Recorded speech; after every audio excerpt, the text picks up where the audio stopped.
মেয়ের এমন দৃশ্য দেখে উন্মাদ হয়ে যায় সিদ্ধার্থ। নীরবের শার্টের কলার টেনে ধরে সবকিছুর জন্য ওকে দায়ী করা হয়। আমার মেয়ের এমন অবস্থার জন্য তুইই দায়ী। যদি তুই আমাদের জীবনে না আসতি তাহলে আমাদের জীবনটা এভাবে এলোমেলো হয়ে যেত না। নিজের পরিবারকে হারিয়েছিস, এখন আমাদের পরিবারকে শেষ করতে চাইছিস। সিদ্ধার্থ মাস্টার নীরবের কলার ছেড়ে দিলে নীরব শ্রাবন্তীর কাছে গিয়ে মিনতি করে বলে, আন্টি, আপনি আঙ্কেলকে একটু বোঝান। কি বোঝাবো আমি? উনি যেটা বলেছে সত্যি বলছি। তোমার মুখ আমি আর কখনো দেখতে চাই না। বেরিয়ে যাও এখান থেকে। এই মাফিয়া ডাবলার বিরুদ্ধে লড়ার সাহস কেউ পায় না। তুই সামান্য একটা নারী হয়ে ডাবলার বিরুদ্ধে লড়াই করিস। তুই যে দুঃসাহস দেখিয়েছিস তার মূল্য তোকে দিতেই হবে। তোর জন্য 3টা বছর আমি জেলের ভেতর ছিলাম। এখন তোকে এই পৃথিবী থেকে বিদায় না করে আমি তোকে ছাড়বো না। লাভা তার দলবল নিয়ে হাইকোর্টের সামনে দাঁড়িয়ে হুমকি দিচ্ছে উকিল নিশি চৌধুরীকে। নিশি চৌধুরী হাতের ফাইলটা শক্ত করে ধরে ভয়ে দুপা পিছিয়ে গেল। চোখে মুখে তার ভয়ের আভাস দেখা গেলেও সে নিজেকে যথেষ্ট শান্ত করার ভাব নিয়ে বলে ওঠে, আমি আপনার বিরুদ্ধে আদালতে লড়াই করিনি। আমি আমার বাবার বিরুদ্ধে আনা অভিযোগ মিথ্যে প্রমাণ করে বাবাকে শুধু জেলখানা থেকে ফিরিয়ে এনেছি। আমি বলি লাউ আর তুই বলিস কাদু, যার মানে একই। তুই আমার বিরুদ্ধে আদালতে দাঁড়িয়ে সেদিন আমার শাস্তির জন্য আদালতে আবেদন করেছিলিস। সেই দিন তোকে, তোর বাবাকে আর তোর ভাইকে শেষ করে দেওয়ার কথা আমার ডিকশনারিতে খুব ভালোভাবে লিখে রেখেছি। তোদের 3জনের ভাগ্য অনেক ভালো, কারণ আমি 3টা বছর জেল থেকে বের হতে পারিনি। না হলে সেই দিন তোরা 3জন মরে পড়তি। আপনি একটা অপরাধী। অপরাধী যতই ভয়ঙ্কর ও নিষ্ঠুর হোক না কেন, তাকে একদিন শাস্তি পেতেই হবে। কে তুই আমাকে শাস্তি দিবি? হা হা হা, আজ তো আমি তোকে শাস্তি দিব। আমাকে জেলের ভাত খাওয়ানোর প্রতিশোধ নিব। এখন তোকে কে বাঁচাবে? হ্যাঁ, এই তোরা আমার দিকে তাকিয়ে কি দেখছিস? ধরো কি। ড্রাবা তার লোকেদের লেলিয়ে দিল নিশির পিছনে। নিশি ভয়ে পুলিশদের কাছে সাহায্য চায়। কেউ আছেন? আমাকে বাঁচান, এরা আমাকে মেরে ফেলবে। আদালতের বিচার কার্য শেষ হয়ে যাওয়ার কারণে পুলিশ, উকিল ও কর্মকর্তারা ইতিমধ্যে বেরিয়ে গেছে বাড়ির দিকে। নিশিও সবে বাড়িতে যাওয়ার জন্য বেরিয়েছিল। পাশে 4জন পুলিশ দাঁড়িয়েছিল। এই কি হচ্ছে এখানে? ম্যাডামকে ঘিরে ধরেছিস কেন স্যার? তারা নিশির ওপরে অত্যাচার দেখে এগিয়ে আসলে লাভা 4জনের বুকে গুলি করে। নিশির চোখের সামনে 4জন পুলিশ মরে যায়। লাভা তার লোকেদের চোখের ইশারায় নিশির দিকে দেখালে লাভার লোকেরা নিশির উপরে ঝাঁপিয়ে পড়ে। প্রাণ বাঁচাতে নিশি উপায়হীন হয়ে সমস্ত কাগজপত্র সেখানে ফেলে রেখে প্রাণপণে দৌড়াতে থাকে। একদল যুবক যখন দৌড়ে নিশিকে ধরতে পারে না, তখন গাড়ি নিয়ে নিশির পিছনে ছোটে। অভিন্ন রাস্তা দিয়ে নিশির সামনে এসে পথ আটকে দাঁড়ায়। নিশি সামনের লাভাকে দেখে ভয় পেয়ে যায়। 2 দিকে দেওয়াল ও 2 দিকে রাস্তা। যে 2 রাস্তা আটকে ধরে আছে লাভার লোকেরা। লাভা গাড়ি থেকে নেমে নিশির চুল ধরে রাগান্বিত দৃষ্টি নিক্ষেপ করে বলে, শুধু শুধু কেন নিজের শরীরের শক্তি নষ্ট করছিস? আজ তোকে আমার হাতে মরতে হবে। কি করতে আছিস? আমার হাতে অস্ত্র দে। তোমরা আমায় ছেড়ে দাও প্লিজ। তোমাদের তো কোনো ক্ষতি করিনি আমি। আমি শুধু আমার বাবার কেস লড়েছি, আমার বাবাকে অন্যায়ের হাত থেকে বাঁচিয়েছি। এতে আমার কি দোষ বলো? প্লিজ তোমরা আমায় মেরো না। ওই একদম চুপ, একটা কথাও নয়। সেদিন কোর্টে দাঁড়িয়ে দাঁড়িয়ে তুই অনেক বড় বড় বাতলা মেরেছিলি, তাহলে আজ আবার আমার সামনে হাত জোড় করে নিজে প্রাণ ভিক্ষা চাইছিস কেন? কিছুক্ষণ আগেই তো আমায় বলেছিলি আমি নাকি অপরাধী, আমি নাকি শাস্তি পাবো। কে শাস্তি দিবে আমায়? লাভা তার বন্দুক ফেলে এসেছে গাড়ির ভিতরে। কথাটা বলতে বলতেই তার লোকেরা লাভার হাতে ছুরি তুলে দিলে একের পর এক আঘাত করতে থাকে নিশির পেটে, বুকে। নিশির সম্পূর্ণ দেহ ক্ষতবিক্ষত করে মাটিতে ফেলে দেয়। আমি কোনো দোষ করিনি, আমাকে তোমরা ছেড়ে দাও। আমি কোনো দোষ করিনি। কথাটা শোনা মাত্রই লাভার গা জ্বলে উঠল। মৃত্যুর মুখে এসেও মেয়েটা এইভাবে নিজের সাফাই গাইছে শুনে লাভা আর নিজেকে শান্ত রাখতে পারল না। নিশির বুকের ওপর পা তুলে দিয়ে ছুরি চালায় নিশির গলায়। একটানে গলার শিরা কাটতেই ফিনকি দিয়ে রক্ত বের হতে শুরু করলো। কাতরাতে কাতরাতে সেইখানেই মৃত্যুর কোলে ঢলে পড়ে নিশি। অনেকক্ষণ হয়ে যাওয়ার কারণে মেয়ের চিন্তায় অস্থির হয়ে পড়ে শেহনাজ চৌধুরী ও তার স্ত্রী সামিরা। কি গো, কোথায় গেল মেয়েটা? আজ এত বেলা হয়ে যাচ্ছে, অথচ মেয়েটার কোনো খোঁজ নেই। এখনো বাড়ি ফিরছে না কেন? হ্যাঁ, আমারও খুব চিন্তা হচ্ছে সামিরা, কেন যে এত দেরি করছে মেয়েটা। কে জানে, আমি বরং একবার খুঁজে আসি মেয়েটাকে। এরপর মেয়েকে খুঁজতে বের হয়ে যায় শেহনাদ। গাড়ি নিয়ে খুঁজতে খুঁজতে থানার দিকে যাওয়ার আগে সরু রাস্তায় দেখতে পারল ড্লাবা ও তার লোকেদের নিচে পড়ে আছে তার মেয়ের রক্তাক্ত দেহ।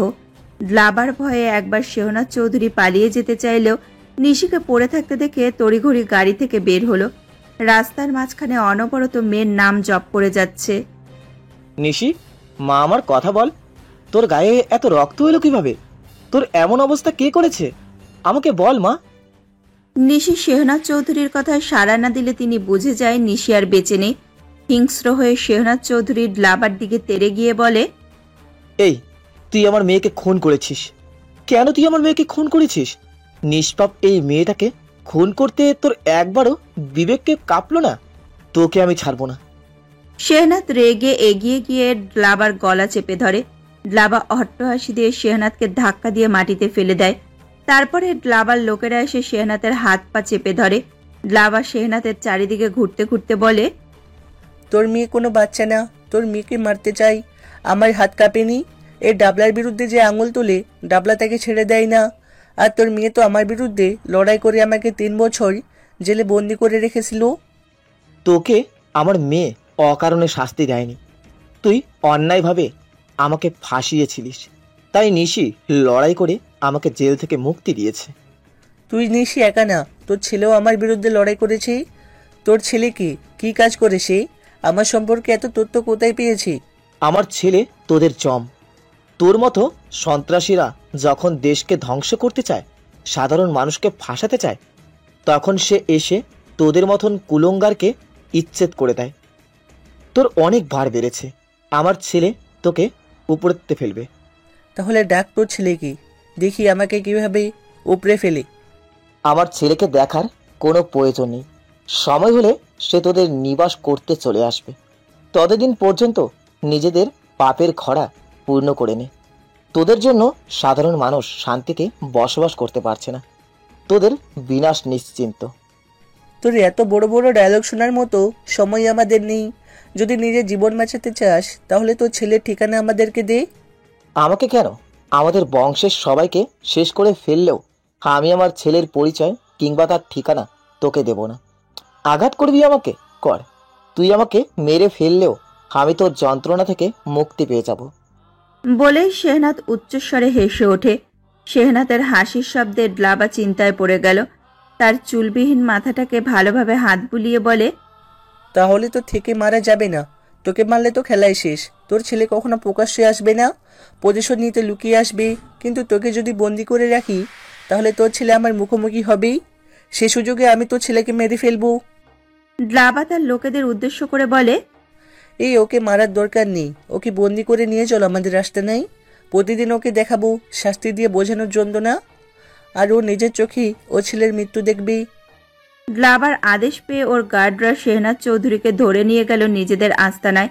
অন্যদিকে নিশির মৃতদেহ পাঠিয়ে দিল বাড়িতে। সামিরা চিন্তায় অস্থির হয়ে ছেলের সাথে ফোনে কথা বলছিল। তখন প্রবেশদ্বারের দারোয়ান এসে জানায় কেউ তাকে বড় পার্সেল পাঠিয়েছে। সামিরা মেয়ের কথা ভেবে বাইরে গিয়ে দেখল বড় একটা বক্স। আগ্রহ নিয়ে বক্স খুলতেই তার মেয়ে নিশিকে দেখতে পেল রক্তাক্ত অবস্থায়। সামিরা চিৎকার করে পিছিয়ে গেল। কিছুক্ষণ বাকরুদ্ধ হয়ে গেল। তার চিৎকার শুনে আশেপাশের বাড়ির মানুষ ছুটে এলো সেখানে। প্রতিবেশীরা সামিরাকে সান্ত্বনা দেওয়ার ভাষা খুঁজে পায় না। সামিরা চিৎকার করে কাঁদতে কাঁদতে বলে, আমার একই সর্বনাশ হলো। আমার একমাত্র মেয়েকে কারা এভাবে খুন করে আমার কাছে উপহার হিসেবে পাঠিয়েছে? কারা করেছে এমন কাজ? আমার মনে হয় ডাবলা করেছে, কারণ ডাবলার মতো নির্দয় মানুষ আর হয় না। তোমার স্বামীকে ফোন দাও। সামিরা তার স্বামীকে ফোন দিলে তিনি কল রিসিভ করলেন না। সামিরার মনে পড়ল তার ছেলের কথা। ছেলের নাম্বারে 2 বার কল দিলে রিসিভ হয়। এপাশ থেকে কাঁদতে কাঁদতে বলে, তোর বোন আর নেই বাবা, ওকে খুন করে ফেলেছে। হে ডাবলা, তোর বাবাকেও পাওয়া যাচ্ছে না, তুই কিছু একটা কর। গানের তালে তালে কোমর দোলাচ্ছিল মানালি। মানালি প্রাপ্তবয়স্ক হলেও মানালি নাচতে প্রচন্ড ভালোবাসে, তাই কারণে অকারণে মানালি সবসময় নাচতে থাকে। মানালির এই অভ্যাসের সাথে সিদ্ধার্থ মাস্টার ও মা শ্রাবন্তী মানিয়ে নিয়েছে। মানালি যখন নাচতে ব্যস্ত ছিল তখন মাস্টারের বাড়িতে প্রবেশ করে একজন যুবক। জামা কাপড়ের ব্যাগ নিয়ে ঘরে উকিঝুঁকি দিয়ে বাড়িওয়ালাকে খোঁজার চেষ্টা করছিল। ভোলাভালা ছেলেটিকে আশেপাশে কাউকে খুঁজে না পেয়ে মানালিদের ঘরে প্রবেশ করে। নাচতে নাচতে মানালি ব্যাগ নিয়ে বাইরে বের হতে পেছন থেকে ধাক্কা খেল কোনো আগন্তুকের সাথে। তড়িঘড়ি করে নিজেকে সামলে ছেলেটার দিকে ফিরতেই তার কপালে বিরক্তিভাব জেগে উঠল। খানিকটা লজ্জা পেলেও লজ্জার ভাবটা লুকিয়ে রাগী গলায় বলল, এই এই কে আপনি? কথাবার্তা নেই, একদম ঘরের ভিতরে চলে এসেছেন যে। নীরব নীরব। আমাদের বাড়িটাকে আপনার এতটাই নীরব বলে মনে হলো যে আপনি চুরি করার জন্য একদম ঘরের ভেতরে প্রবেশ করে ফেললেন। দেখতে একদম ক্যাবলাকান্তের মতো হলেও পেটে পেটে এত দূর। যেই দেখলো বাড়িটা নীরব অমনি ঢুকে পড়লো চুরি করতে। আপনি ভুল ভাবছেন, আমি বাড়ি নীরবের কথা বলিনি। আমি বলেছি আমার নাম নীরব। আপনি নীরব হন বা আমাদের বাড়ি নীরব থাকুক, তাছাড়া আপনার নাম জেনে আমার কি? আমি কি আপনাকে জিজ্ঞাসা করেছি আপনার নাম কি? আপনি মিথ্যে কথা কেন বলছেন? আপনি তো মাত্র বললেন আপনি কে, তাই আমি বলেছি আমি নীরব। আপনার নামের সাথে না আপনার চেহারাটাও খুব ভালো মিলে গেছে। দুজনেই নীরব, বোকা ক্যাবলাকান্ত কোথাকার। বলেই মানালি একটা ব্যঙ্গাত্মক হাসি দিল। নীরব বেশ লজ্জার ভাব ধরল। মানালির হাসি শুনে ঘর থেকে বাইরে বের হয়ে এলেন মাস্টার সিদ্ধার্থ ও শ্রাবন্তী। মানালির পাশে নীরবকে দেখে সন্দেহ নিয়ে সিদ্ধার্থ বলে, এই ছেলেটাকে কে মারলি? কার সাথে তুই কথা বলছিস? নীরব না হয় শান্ত। কেন এসেছে আমি জানি না। তা বাবা, তুমি এখানে কেন এসেছো? তুমি কি কাউকে খুঁজছো? জি না, আমি কাউকে খুঁজছি না। আমি আজ ঢাকাতে নতুন এসেছি।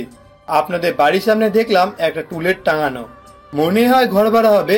সেটা দেখেই আমি ঘর ভাড়া নিতে এখানে এসেছি। ঘর ভাড়ার কথা শোনা মাত্রই মানালি বলে ওঠে, না, এখানে কোনো ঘর ভাড়া হবে না, অন্য বাড়ি দেখুন আপনি। তাহলে বাইরে যে লেখা ঘর ভাড়া হবে, আমি যতদূর জানি ঘর খালি থাকলেই ওইটা টাঙানো হয়। আমাদের বাড়ি, আমাদের দরজা, আমার যা ইচ্ছে তাই করব। একবার বলেছি না, ঘর ভাড়া হবে না। এবার আপনার রাস্তা মাপুন তো। মানালির তেরা কথা শুনে নীরব দাঁড়িয়ে না থেকে বাড়ি থেকে বের হওয়ার জন্য যখনই পা দেবে তখন সিদ্ধার্থ নীরবকে ডেকে বলে, মানালি, আমাদের ঘর খালি পড়ে আছে, তুমি তাহলে কেন বলছো ঘর ভাড়া দেওয়া হবে না? তুমি জানো কয়েক মাস পর আমাকে অবসর নিতে হবে। এখন যদি ভাড়াটে না পাই তাহলে পরবর্তীতে আমাদের চলতে কষ্ট হবে। কিন্তু বাবা, ও দেখতে একদম ক্যাবলাকান্তের মতন, কেমন ভিখারি টাইপের। আদেও ওর কাছে টাকা আছে কিনা সেটা তো দেখো। আমরা মানুষ থেকে টাকা পাবো না, ঘর ভাড়া দিয়ে টাকা পাবো। এই বিষয়ে তুমি আর কোনো কথা বলবে না। নীরব, আমাদের বাড়ির ওই ঘরটা ভাড়া দেওয়া হবে।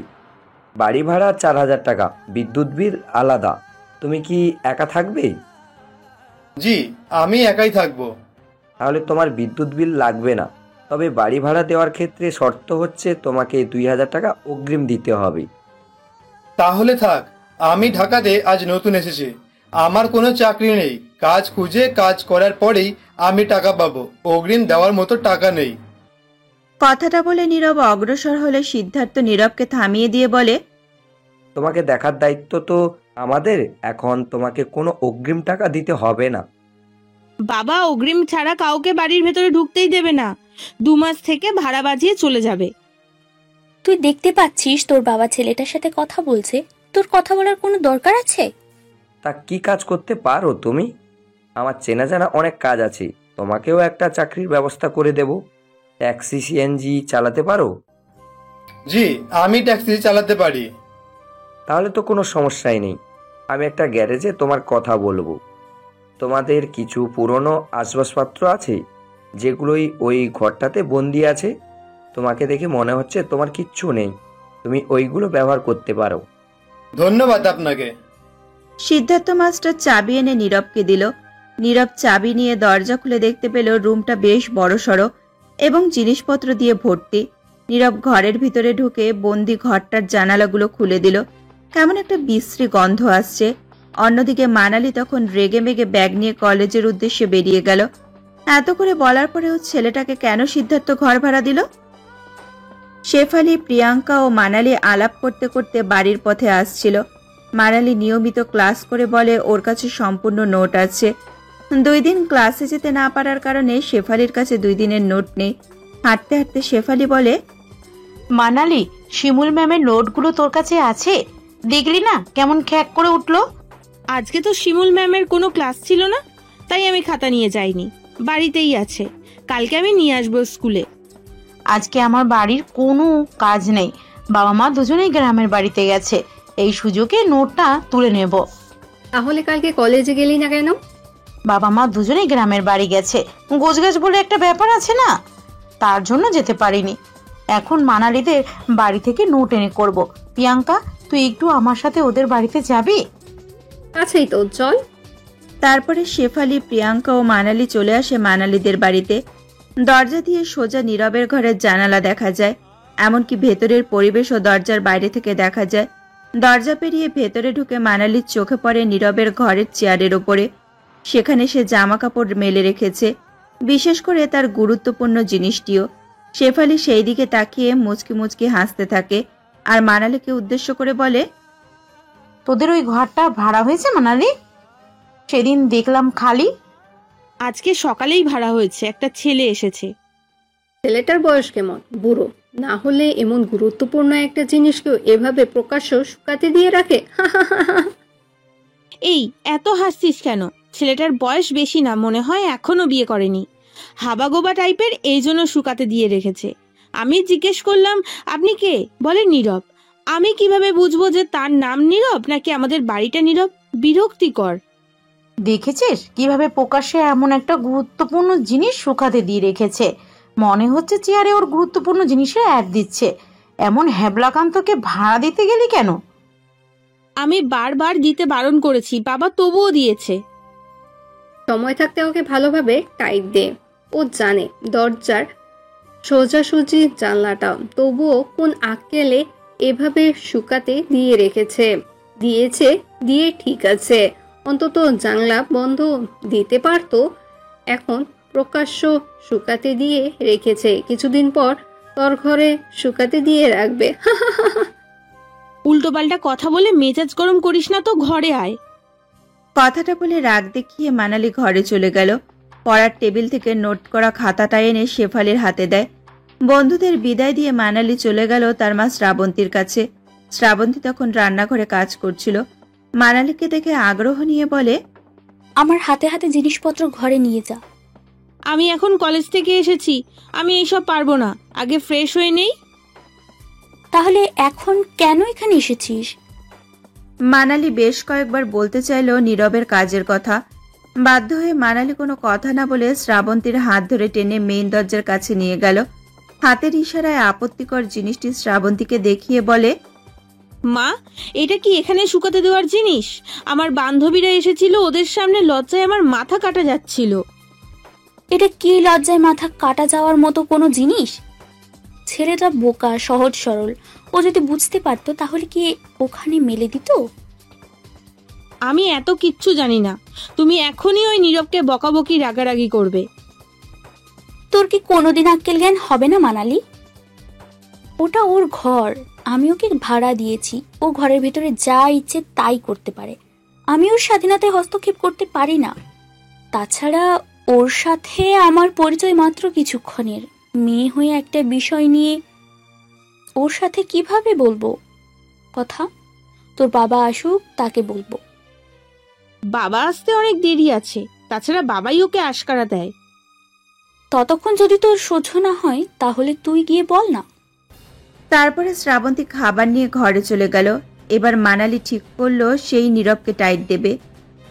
নীরব ঢাকাতে নতুন এসেছে, তার ভাগ্যে একটা কাজ জুটলেও হাঁড়ি পাতিল বা কোনো সরঞ্জাম কিনতে পারেনি, যার দরুন সে কোনো রান্নাও করতে পারেনি। পরিবার নিয়ে খেতে বসলে শ্রাবন্তীর মনে পড়ে নীরবের কথা। 2 লোকমা খাবার খেয়ে শ্রাবন্তী টেবিল থেকে উঠে গেলে সিদ্ধার্থ মাস্টার শ্রাবন্তীকে উদ্দেশ্য করে বলে, আর কোনো তরকারি আছে? তাহলে টেবিল ছেড়ে উঠলে কেন? খাওয়া শেষ করে ওঠো। ওই ছেলেটার কথা মনে পড়ল। আমরা ভালো মন্দ খাচ্ছি, ওকেও কিছু দিতে চাইছি।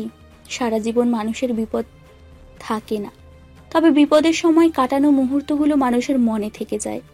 ছেলেটা যথেষ্ট সহজ সরল, টাকা না থাকলেও হাত পেতে আমাদের থেকে টাকা চাইবে না। তুমি কি বলো? খাবার দিতে যখন চাইছো না করব না, তবে তোমার যেতে হবে না। তুমি খাবার এনে আমাকে দাও, আমি দিয়ে আসছি। শ্রাবন্তী উঠে রান্নাঘরে গিয়ে খাবার বেড়ে নিয়ে আসে সিদ্ধার্থর কাছে। মানালি তখনও খেতে বসেনি, মোবাইল টিপতে টিপতে টেবিলের কাছে এসেছে। সিদ্ধার্থ যেতে চাইলে বাধা দিয়ে শ্রাবন্তী মানালিকে দেখে বলে, মানালি, তুই খাবারটা নীরবকে দিয়ে আয়। তোর বাবাই যেত, তোর বাবার খাওয়া এখনো শেষ হয়নি। আবার শুরু করে দিয়েছো? ফ্রিতে থাকতে দিচ্ছ, এখন খেতেও দেবে? ও ছেলে এত সহজ সরল নয়, ওর পেটে পেটে কুবুদ্ধি যত। তোমাদের কাছে ভালো সাজার নাম করে খাওয়া থাকা দুটোরই ব্যবস্থা করে নিচ্ছে। আমরা তো ওকে প্রতিদিন খাবার দেব না, এখন দিচ্ছি, কাল থেকে আর দেব না। তুই তাড়াতাড়ি এই খাবারটা ওকে দিয়ে আয়, ও বোধহয় শুয়ে পড়েছে। তুই যদি খাবারটা দিতে না চাস তাহলে আমি যাচ্ছি। সিদ্ধার্থ মাস্টার খাবার খাচ্ছিল বলে মানালি আর অমত করে না। মায়ের থেকে খাবার নিয়ে চলে গেল নীরবের ঘরের দিকে। নীরব সবে আলো নিভিয়ে শুয়েছে। দরজার কড়াঘাত শুনে ভেতর থেকে ঘুমো ঘুমো গলায় বলে, বাইরে কে কে ধাক্কা দিচ্ছে? আমি ভূত। শুনেছি এই ঘরে নতুন ভাড়াটে এসেছে, ওর রক্ত খেতে এসেছি। দয়া করুন ভূত, আমার রক্ত খাবেন না। আমি না খেয়ে আছি। বাড়িওয়ালার মানালি নামে একটা ঝগড়ুটে মেয়ে আছে, ওর গায়ে অনেক রক্ত আছে, আপনি ওর রক্ত খান। কি? আমি ঝগড়ুটে? নীরব, দরজা খুলো, আমি তোমাকে দেখাচ্ছি আমি কেমন ঝগড়ুটে। না, আমি দরজা খুলবো না। দরজা খুললে আপনি আমাকে মারবেন। না, মারবো না। বাবা তোমার জন্য খাবার পাঠিয়েছে, খাবারটা রাখো। নীরব এবার আর দরজা না খুলে থাকতে পারে না। আলো জ্বালিয়ে দরজা খুলে মানালির থেকে খাবার নেয়। মানালির তীক্ষ্ণ দৃষ্টিতে তাকিয়ে চলে যাবে, তখন মানালিকে ডেকে বোকা হাসি দিয়ে বলে, আপনাদের বাড়িতে কোনো মশারি আছে? ছেঁড়া হলেও চলবে। আসলে ড্রেন থাকার কারণে এদিকে অনেক মশা, আমার সব রক্ত খেয়ে ফেলবে। ভূত না খেলেও মশারা ঠিক খেয়ে ফেলবেই। নীরবের ভঙ্গিমা দেখে মানালির হাসি পেল। হাসিটা আটকে রাগ দেখিয়ে ঘরে গিয়ে শ্রাবন্তীকে উদ্দেশ্য করে বলে, থাকতে দিয়েছো, এখন খেতেও চাইছে। খেতে দিয়েছো, এখন ঘুমানোর জন্য মশারি চাইছে। একদম মশারি দেবে না, তাহলে লাই পেয়ে যাবে। ওকে দেখে মনে হয় এই বাড়ির জামাই। সবাই জামাই আদর করতে উঠে পড়ে লেগেছে। ওহো, কিভাবে ভুলে গেলাম মশারি না দেওয়ার কথাটা। আমাদের বাড়িতে প্রচুর মশা, এখন মশারি না দিলে সারা রাত ছেলেটা ঘুমাতে পারবে না। মানালি, তোর ঘরের মশারিটা নীরবকে দিয়ে আয়। খেয়ে উঠে আমি তোর জন্য নতুন মশারি নামিয়ে দিচ্ছি। পারবো না। বেডে রাখা খাবারটা নিয়ে ঘরে চলে গেল মানালি। উপায়হীন হয়ে খাওয়া শেষ করে সিদ্ধার্থ চলে গেল নীরবকে মশারি দিতে। বন্ধু, তুমি আমার সাথে ফ্লার্ট করো না। তুমি যে কত ভালো সেটা আমি খুব ভালো করেই জানি। গতবার মিশনে সুন্দরী মেয়ে দেখে একদম গলে জল হয়ে গেলে। তোমার জন্য অনেক কষ্টে বেঁচে এসেছি। এবার যদি এরকম কিছু হয়, আমি তোমাকে মিশনে রেখে চলে আসব, বলে দিলাম। মানালির জন্য অপেক্ষারত প্রিয়াঙ্কা ও শেফালি। মানালি তৈরি হয়ে ব্যাগটা কাঁধে নিয়ে যখনই বের হবে, তখন পাশের ঘর থেকে নীরবের গলা শুনতে পেল। মানালি সন্দেহজনক দৃষ্টিতে ঘরের দিকে তাকিয়ে উকিঝুঁকি দেওয়ার চেষ্টা করে, অতঃপর ঘরের ভেতরে চলে গেল। মানালি নীরবের ঘরে ঢুকে দেখে নীরব একা একা কথা বলছে। মানালি আশেপাশে তাকিয়ে খুঁজে পেল না কাউকে। তারপরে দেখতে পেল নীরবের ফোন বিছানার ওপরে উপুর করে রাখা। মানালি অধৈর্য হয়ে এবার নীরবকে প্রশ্ন করে বসে, তুমি একা একা কার সাথে কথা বলছিলে? মানালির কথা শুনে নীরব দ্রুত বসা থেকে উঠে দাঁড়ায়। মানালি কতটা শুনেছে তা নিয়ে চিন্তিত। ঠোঁটটা জিভ দিয়ে ভিজিয়ে আমতা আমতা করে বলে, আপনি আপনি আমার ঘরে কি করছেন? তোমার ঘর মানে? এটা আমার বাবার ঘর। বাবার ঘরে আমি যখন তখন আসতে পারি। কিন্তু তুমি আমাকে বলো, তুমি কার সাথে কথা বলছো একা একা? একা একা কারা কথা বলে? বোকারা, পাগলরা। তুমি কি পাগল? আমার একটা শখের কুকুর ছিল। গ্রামে থাকতে আমি ওর সাথে রোজ খেলা করতাম। আমাদের পাশের বাড়ির লোকেরা মুরগি পালতো। আমার সেই কুকুর মুরগিকে কামড় দিয়েছে, তাই রাগের বশে তারা আমার কুকুরটাকে মেরে ফেলেছে।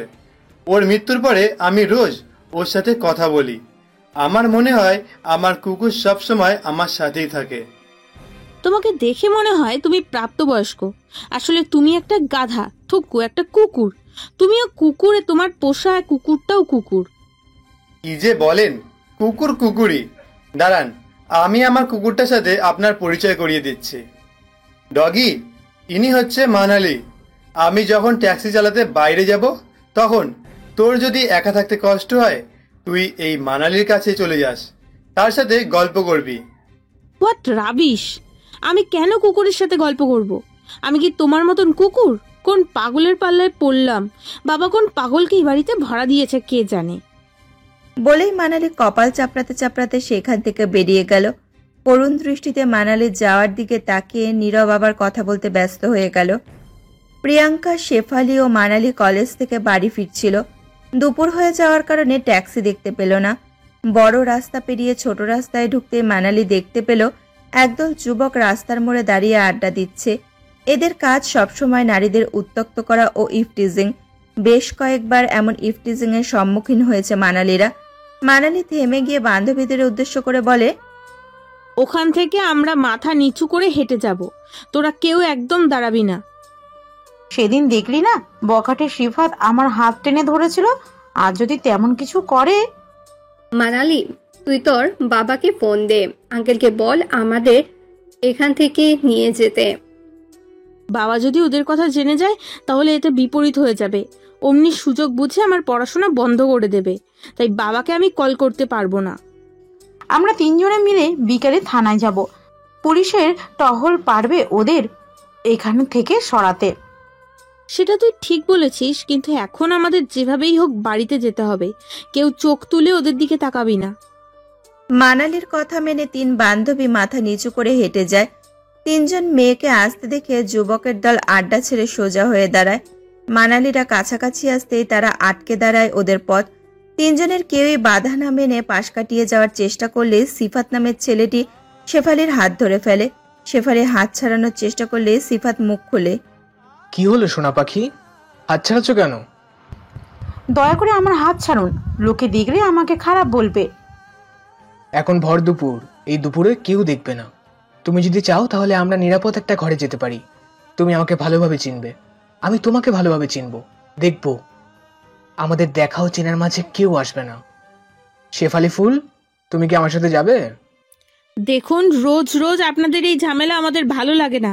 ওর হাতটা ছাড়ুন। তোমার এত জ্বলছে কেন? আমি কি তোমার হাত ধরেছি? তুমি কি চাও আমি এখন তোমার হাত ধরি? এটা খোলসা করে বললেই হয় যে আমি ওর হাত ধরেছি বলে তোমার মনে মনে খুব ইচ্ছা হচ্ছে যে আমি তোমাকে জড়িয়ে ধরি। কথাটা বলে সিফাত মানালির হাত চেপে ধরে। এরপর মানালিকে জড়িয়ে ধরতে যায়। প্রিয়াঙ্কা দিশেহারা হয়ে আশেপাশে মানুষ খুঁজতে থাকে। তখনই কাকতালীয়ভাবে নীরব সেখান দিয়ে যাচ্ছিল। এমন একটা পরিস্থিতির সম্মুখীন হয়ে নীরব থমকে যায়। জিভ দিয়ে ঠোঁট ভিজিয়ে অবাক হয়ে বলে, আপনারা ওদের হাত ধরছেন কেন? ছাড়ুন ওর হাত। ভাইয়া দেখুন না, ওরা আমাদের সাথে অসভ্যতামি করছে, আপনি আমাদের দয়া করে বাঁচান। উপস্থিত সবাই ভেবেছিল নীরব মারামারি করে ওদের ইফটিজিং এর হাত থেকে রক্ষা করবে, কিন্তু নীরব তেমন কিছুই না করে হাত জোর করে সিফাতের কাছে আবেদন করে, ভাইয়া ওরা সাধারণ ঘরের মেয়ে, রাস্তায় কেউ যদি দেখে আপনি ওদের হাত ধরেছেন, তিলকে তাল করে দেবে। দয়া করে ওদের হাত ছেড়ে দিন। প্রয়োজনে আপনি আমার হাত পা সব ধরে রাখুন।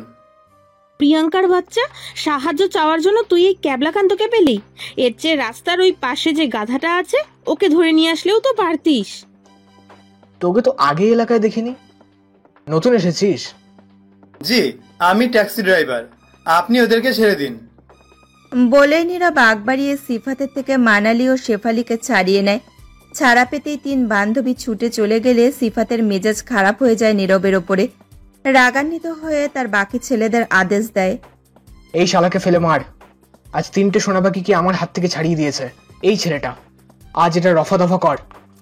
তারপরে একদল যুবকের নির্যাতন নেমে আসে নীরবের ওপর। কেবল মারের ওপরেই থেমে রইল না। যুবকেরা ট্যাক্সি চালিয়ে নীরব যা উপার্জন করেছিল তা নিয়ে গেল। রক্তাক্ত অবস্থায় বাড়িতে ফিরল নীরব। উঠানে ভেজা জামাকাপড় মেলে দিচ্ছিল শ্রাবন্তী। শীতকাল হওয়ার কারণে সিদ্ধার্থ তখন রোদ পোহাচ্ছে উঠানে। নীরবকে দেখে উভয়ে চিন্তিত হয়ে বলে, এ কি নীরব, তোমার এমন অবস্থা হলো কিভাবে? অনেকদিন পর আবার ট্যাক্সি চালানো শুরু করেছি, তখন অসাবধানতায় একটু অ্যাক্সিডেন্ট হয়েছে। নীরব থেমে না থেকে নিজের ঘরে চলে গেল। নিজেদের ঘর থেকে সম্পূর্ণ ঘটনা দেখল মানালি। সিফাত যে তাকে এমন অবস্থা করে ছেড়েছে তাতে কোনো সন্দেহ নেই মানালির। শুভাকাঙ্ক্ষী হিসাবে মানালির নীরবের কাছে যাওয়া উচিত হলেও মানালি গেল না। সত্যিটা জানাজানি হলে মানালির পড়াশোনা বন্ধ করে দিতে পারে সিদ্ধার্থ। সময় তখন 8টা। বিদ্যুৎ চলে যাওয়ার কারণে আশেপাশের সব ঘর অন্ধকার হয়ে এসেছে। আশেপাশের বাড়ির ভাড়াটেরা ঘর থেকে বাইরে এসে আড্ডায় মেতেছে। মানালি তখন ঘরে বসে ফোন টিপছিল। হঠাৎ ওর মনে হলো এই অন্ধকারে নীরবকে গিয়ে ছোট একটা ধন্যবাদ দিলে কেউ দেখবে না। পাশাপাশি সে ড্রয়ার থেকে একটা মলম নিয়ে ঘর থেকে বের হলো।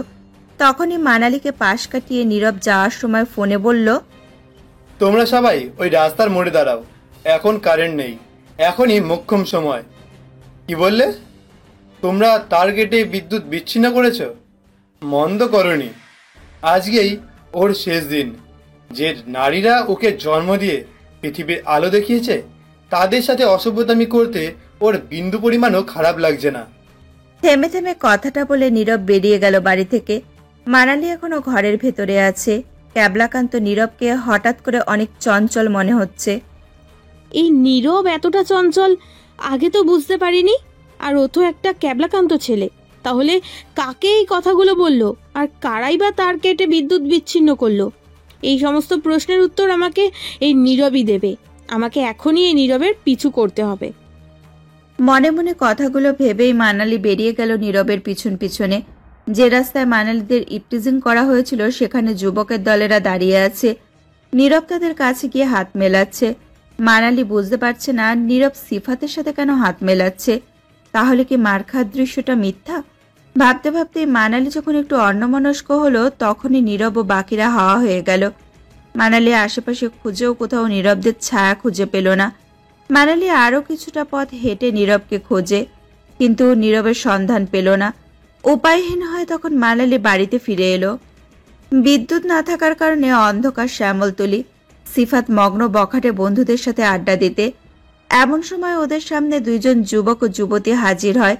হাতের টর্চ সিফাতের মুখে ফেলার কারণে সিফাত কিছু দেখতে পারে না।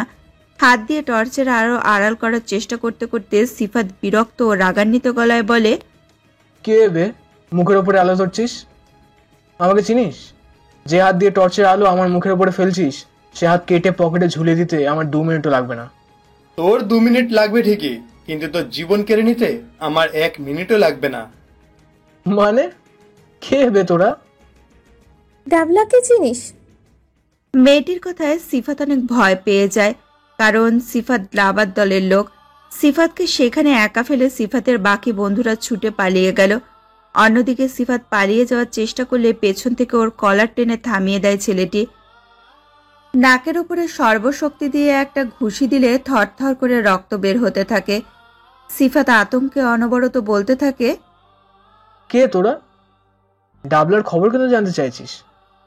ওর সাথে আমার পুরনো কিছু শত্রুতা আছে। কোথায় গেলে ওকে পাবো? আমি জানি না। তাহলে তুই কিভাবে ওর সাথে যোগাযোগ করিস? আমাকে ডাবলার ঠিকানা তোকে দিতেই হবে। বললাম তো আমি জানি না। আমার সাথে ডাবলার কোনো যোগাযোগ নেই। সিফাতের কথা শুনেই ছেলেটি মানে নীরব বুঝতে পারে যে সিফাত লাবার কোনো ঠিকানা দেবে না।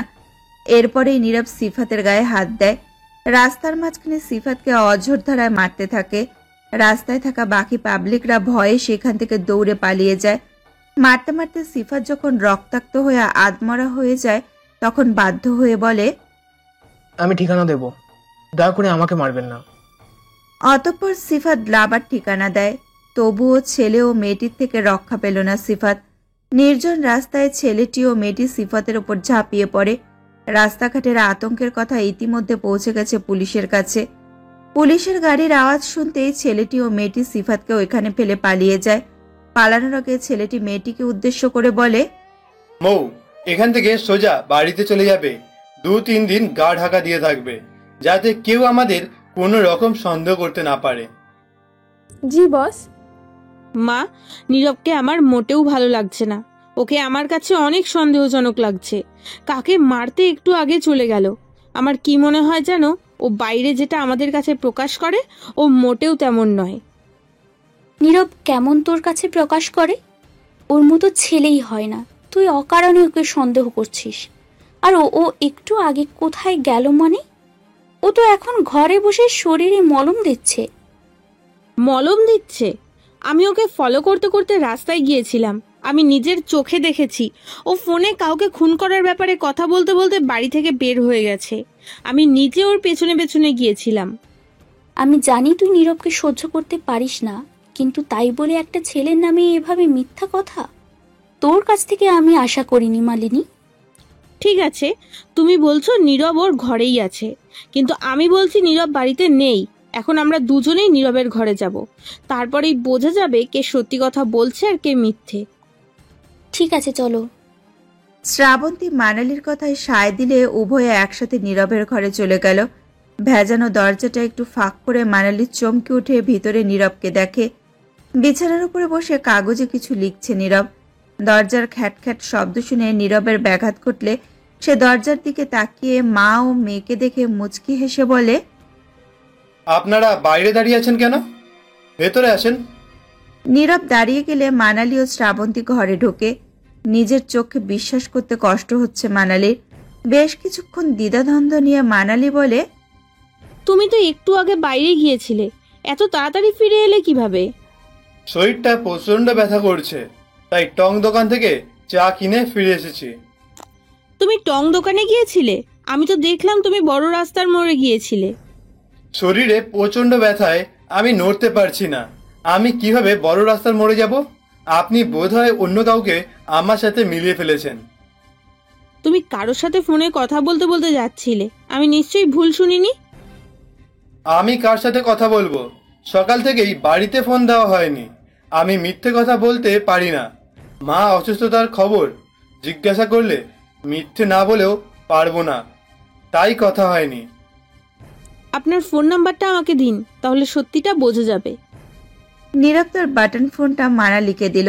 মানালি ফোনটা ভালোভাবে পর্যবেক্ষণ করে বুঝতে পারল এটা সেই ফোন নয়। নীরবের হাতে অন্ধকারে যে ফোনটি সে দেখেছিল সেটি ছিল স্মার্টফোন। এখন হাতে যে ফোনটি দেখছি সেটি নর্মাল একটা বাটন ফোন। মানালি ভেবে নিল নীরবের সাথে সে কাউকে গুলিয়ে ফেলছে। ফোনটা বিছানার উপরে রেখে মানালি ঘর থেকে চলে গেল। অতঃপর শ্রাবন্তী নীরবের খোঁজ খবর নিল। দিনটা শুক্রবার হওয়ার কারণে মানালি ঘুম থেকে উঠে চায়ের কাপ হাতে নিয়ে বারান্দায় গেল ফুল গাছে পানি দিতে। পানি দেওয়ার সময় মানালির কানে ভেসে এলো মাইক্রোফোনের আওয়াজ। মানালি কিছুক্ষণ গম্ভীর হয়ে শোনার চেষ্টা করলো।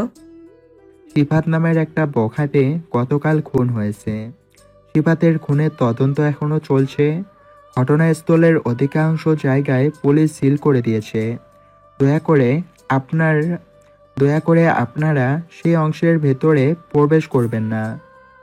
মানালি গাছে পানি দেওয়া রেখে ছুটে ঘরে গেল। এত বড় একটা সংবাদ নিশ্চয়ই খবর বা পত্রিকার মাধ্যমে জানানো হয়েছে। মানালি টিভি অন করে পরপর কয়েকটা খবরের চ্যানেল পাল্টানোর পরে এক সংবাদ পাঠিকা সিফাতের মৃত্যুর খবর জানালো। ঢাকা শ্যামলতলিতে বখাটে সিফাতের রহস্যজনক খুন। সিফাতের যারা নারীরা প্রায় ইফটিজিং এর শিকার হতো। সিফাতের খুনের কারণে শ্যামলতলিবাসীরা খুশি হলেও পুলিশ তদন্ত চালিয়ে যাচ্ছে। খুব শীঘ্রই সিফাতের খুনের কারণ ও সিফাতের খুনিদের সবার সামনে আনা হবে। এরপর বেশ কিছুক্ষণ সিফাতের মৃতদেহটি দেখানো হয়। মানালি অপেক্ষা না করে তার দুই বান্ধবীকে সংবাদটি জানায়। ওরা দুইজনে সিফাতের মৃত্যুর খবর শুনে খুশি হলেও মানালির মনে চলছে অন্য কথা। সন্দেহজনক দৃষ্টিতে নীরবের ঘরের দিকে তাকিয়ে থাকে। সিফাতের মৃত্যুর খবর নিয়ে তিন বান্ধবী আলোচনা করতে করতে বাড়ির পথে ফিরছিল। পাশাপাশি তারা আইসক্রিম খাচ্ছিল। হঠাৎ করে শেফালি বলে ওঠে, সিফাতের খুনটা না আমার কাছে বেশ সন্দেহজনক লাগছে। কাল রাতে আমি নীরবকে বাড়ি থেকে বের হতে দেখলাম, এমনকি আমি ওকে ফলো করছিলাম, কিন্তু বাড়িতে এসে দেখি নীরব ঘরে। আমি এতটা ভুল দেখলাম? আমি তোর কাহিনীটা ঠিক বুঝতে পারছি না। তোরা দুজন কি এখন সিফাতকে অনেক মিস করছিস? সিফাত তোদের ইফটিজিং করতে পারবে না, এই বিষয়টা খারাপ লাগছে? তেমন কোনো বিষয় না। কাল যে ছেলেটা জলজ্যান্ত ছিল আর সে মৃত। আমার কেন জানি নীরবকে সন্দেহ হচ্ছে। যে ছেলে সিফাতের হাতে পায়ে ধরে সে ছেলে এসবের সাথে যুক্ত থাকবে না। হয়তো তুই ওকে সন্দেহ করছিস। তারপর তিন বান্ধবী আবার এগিয়ে যাচ্ছিল। তখন তারা দেখতে পারল নীরবের ট্যাক্সিতে দুইজন ভাড়ায় উঠেছে। মানালি, শেফালি ও প্রিয়াঙ্কার হাত ধরে ছুটে চলে গেল নীরবের কাছে। প্রচন্ড আগ্রহ নিয়ে নীরবকে বলে, আমাদেরকে বাড়ির গলিতেই ছেড়ে দিও। নীরব ট্যাক্সি চালিয়ে শ্যামলতলি রাস্তায় ঢুকতেই প্যাসেঞ্জার দুইজন গাড়ি থেকে নেমে গেল। যেখানে দুইজন প্যাসেঞ্জারের ভাড়ায় উঠেছে 20 টাকায়, সেখানে তারা 10 টাকা দিচ্ছে। নীরব টাকাটা এপিটোপিট করে দেখে বলে, স্যার, ব্রিজ থেকে এই পর্যন্ত ভাড়া 20 টাকা। যাওয়ার সময় দুজন 10 টাকা দিয়ে গেছি, 10 টাকাই রাখো। স্যার, আপনাদের কাছে যদি ভাড়া না থাকে তাহলে 10 টাকা ঠিক আছে, যদি টাকা থাকে তাহলে আমাকে 20 টাকা দিতে হবে। নীরবের কথায় প্যাসেঞ্জার দুইজনেই রেগে গিয়ে নীরবকে ধাক্কা দিল। নীরবের সাথে প্যাসেঞ্জার দুইজনের এমন ব্যবহার দেখে মানালি আর শান্ত থাকতে পারে না গাড়ির ভেতরে। তিনজনে গাড়ি থেকে নেমে তর্ক শুরু করে দুইজনের সাথে। তর্কের পরিমাণ বেড়ে যাওয়া দেখে নীরব ভয় পেয়ে গেল। আপনারা দুজন কাজে যান, আপনাদের ভাড়া দেওয়া লাগবে না। ওনাদের সাথে তর্ক করতে হবে না, চলুন আপনাদের নামিয়ে দেই। রাস্তার মাঝখানে নীরবের কথা শুনে তিনজনে ট্যাক্সিতে ওঠে। সম্পূর্ণ রাস্তা মানালি নীরবকে বকতে থাকে। তুমি কি পাগল? ওটা তোমার হক, যেভাবেই হোক তুমি তোমার হক আদায় করেই ছাড়বে। তুমি কেন ভয় পেয়ে পালিয়ে আসবে? আমি এইসবে অনেক ভয় পাই ম্যাডাম। এমনিতেই গতকাল ওই সিফাতের মার খেয়ে আমার হাড্ডি গুড্ডি সরে গেছে, আজ আর হাসপাতালে ভর্তি হতে চাই না। নীরবের কথা শুনে শেফালি মানালিকে কনুই দিয়ে গুতা দিয়ে বলে, এই ক্যাবলাকান্তকে দেখে তোর মনে হচ্ছে ও খুন করতে পারে? তুই শুধু শুধু ওকে সন্দেহ করছিস। মানালি তখন গভীর ভাবনায় লিপ্ত হলো। সত্যি কি সে নীরবকে শুধু শুধু সন্দেহ করছে? মানালির প্রচন্ড ক্ষুধা লেগেছে, কিন্তু ঘরে খাওয়ার মতো কোনো খাবার নেই। সম্পূর্ণ ঘরে খাবার খুঁজে যখন খাবারের সন্ধান মিলল না, তখন ব্যাগ থেকে খুচরো টাকা নিয়ে দোকানের উদ্দেশ্যে বের হলো মানালি। এখন হাই স্কুলের পরীক্ষা চলছে বলে সিদ্ধার্থ মাস্টার অধিকাংশ সময় স্কুলে পড়ে থাকে। মানালি বাধ্য হয়ে একাই বের হলো দোকানের দিকে। দোকানে এসে দুটো বিস্কুট, একটা 7 আপ কিনে যখন সে বাড়ির দিকে যাবে, তখন দেখতে পারল নীরব মুখ ঢেকে বাড়ি থেকে বের হচ্ছে। এই নীরব তো দেখছি প্রতিদিন কোনো না কোনো কাণ্ড ঠিক ঘটাচ্ছেই। এখন আবার মুখ ঢেকে কোথায় বের হচ্ছে? না, আজ ওর পিছু করতেই হবে। আর কি কি করছে সমস্ত কিছু আমাকে ক্যাপচার করতেই হবে। মানালি দূরত্ব বজায় রেখে নীরবকে ফলো করতে থাকে। যথেষ্ট দূরত্ব বজায় রেখে পৌঁছে যায় নীরবের কাছে।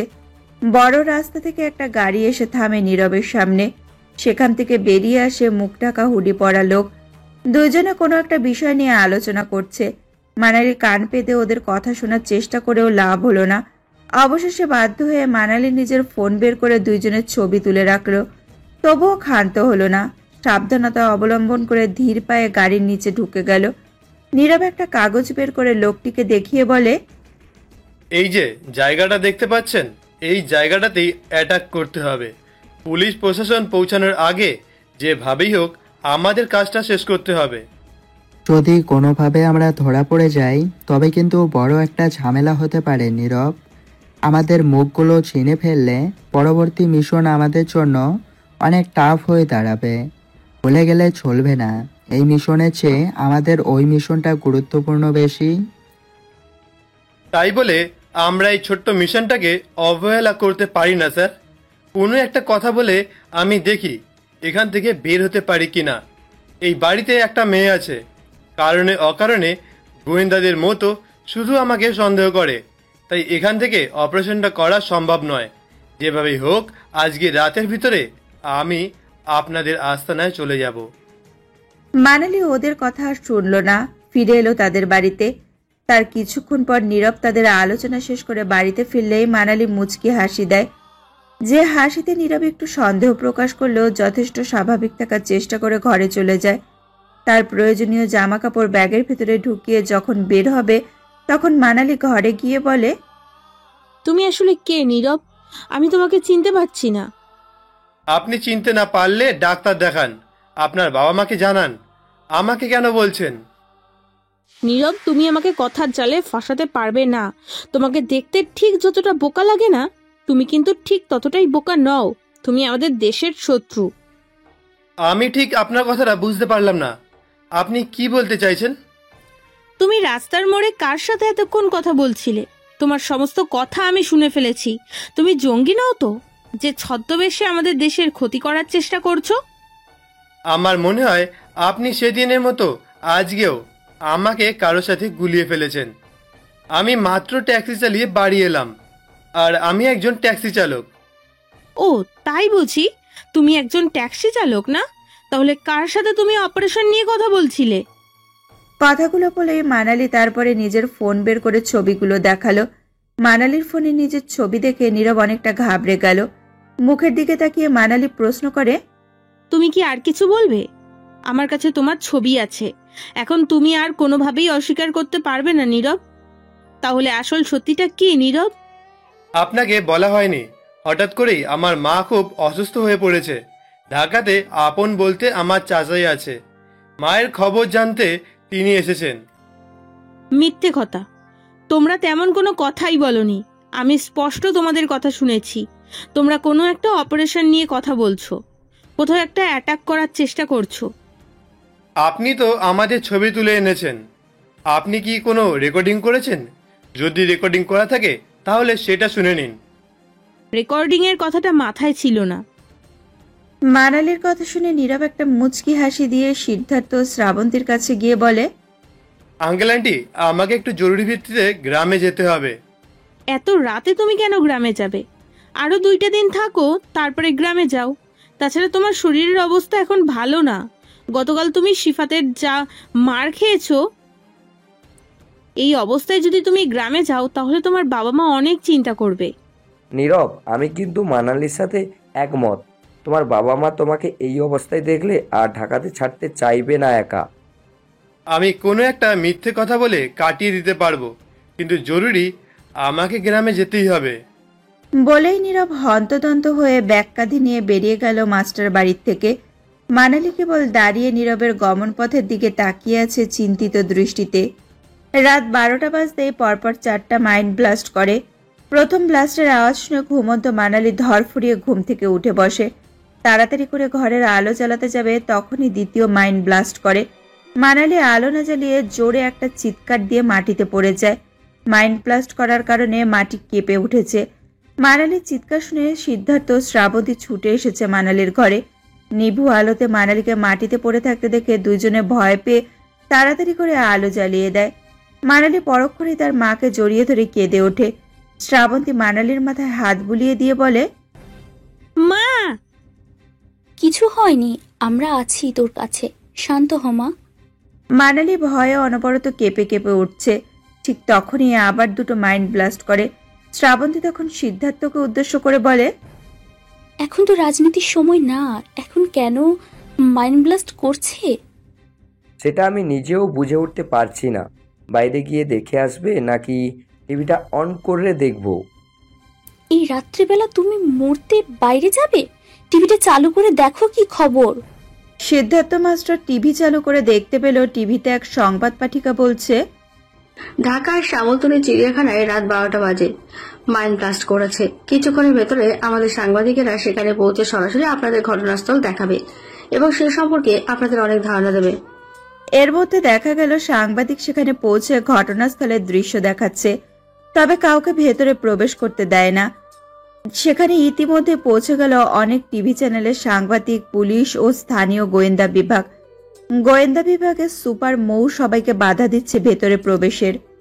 দয়া করে কেউ এখন ভেতরে প্রবেশ করবে না, ভেতরে এখনো অনেক মাইন থাকতে পারে।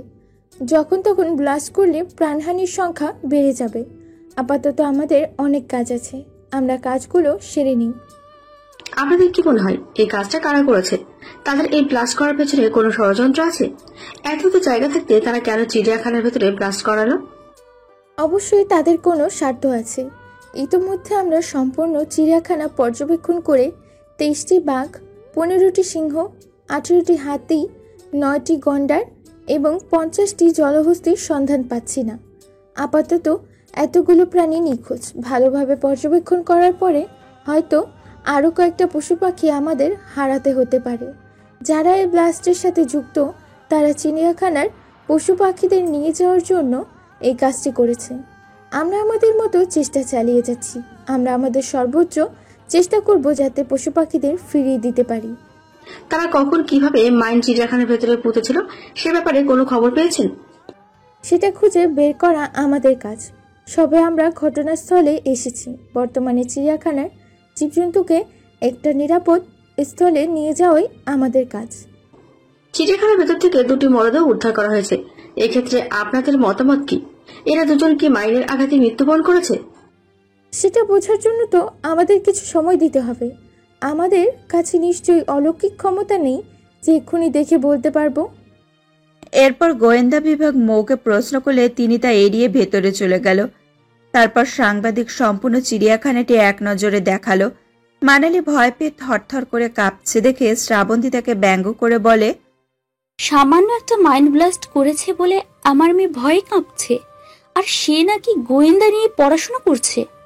যেহেতু ঘটনাটা সংলগ্ন ঘটেছে তাই সকালবেলা শ্যামলতলিবাসী চিড়িয়াখানার সামনে লম্বা এক ভিড় দেয়।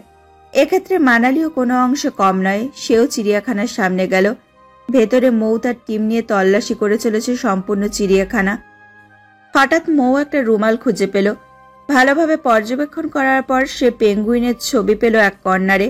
মৌ রুমালটা চিড়িয়াখানার কর্মকর্তাদের দেখিয়ে প্রশ্ন করে এটা তাদের কিনা।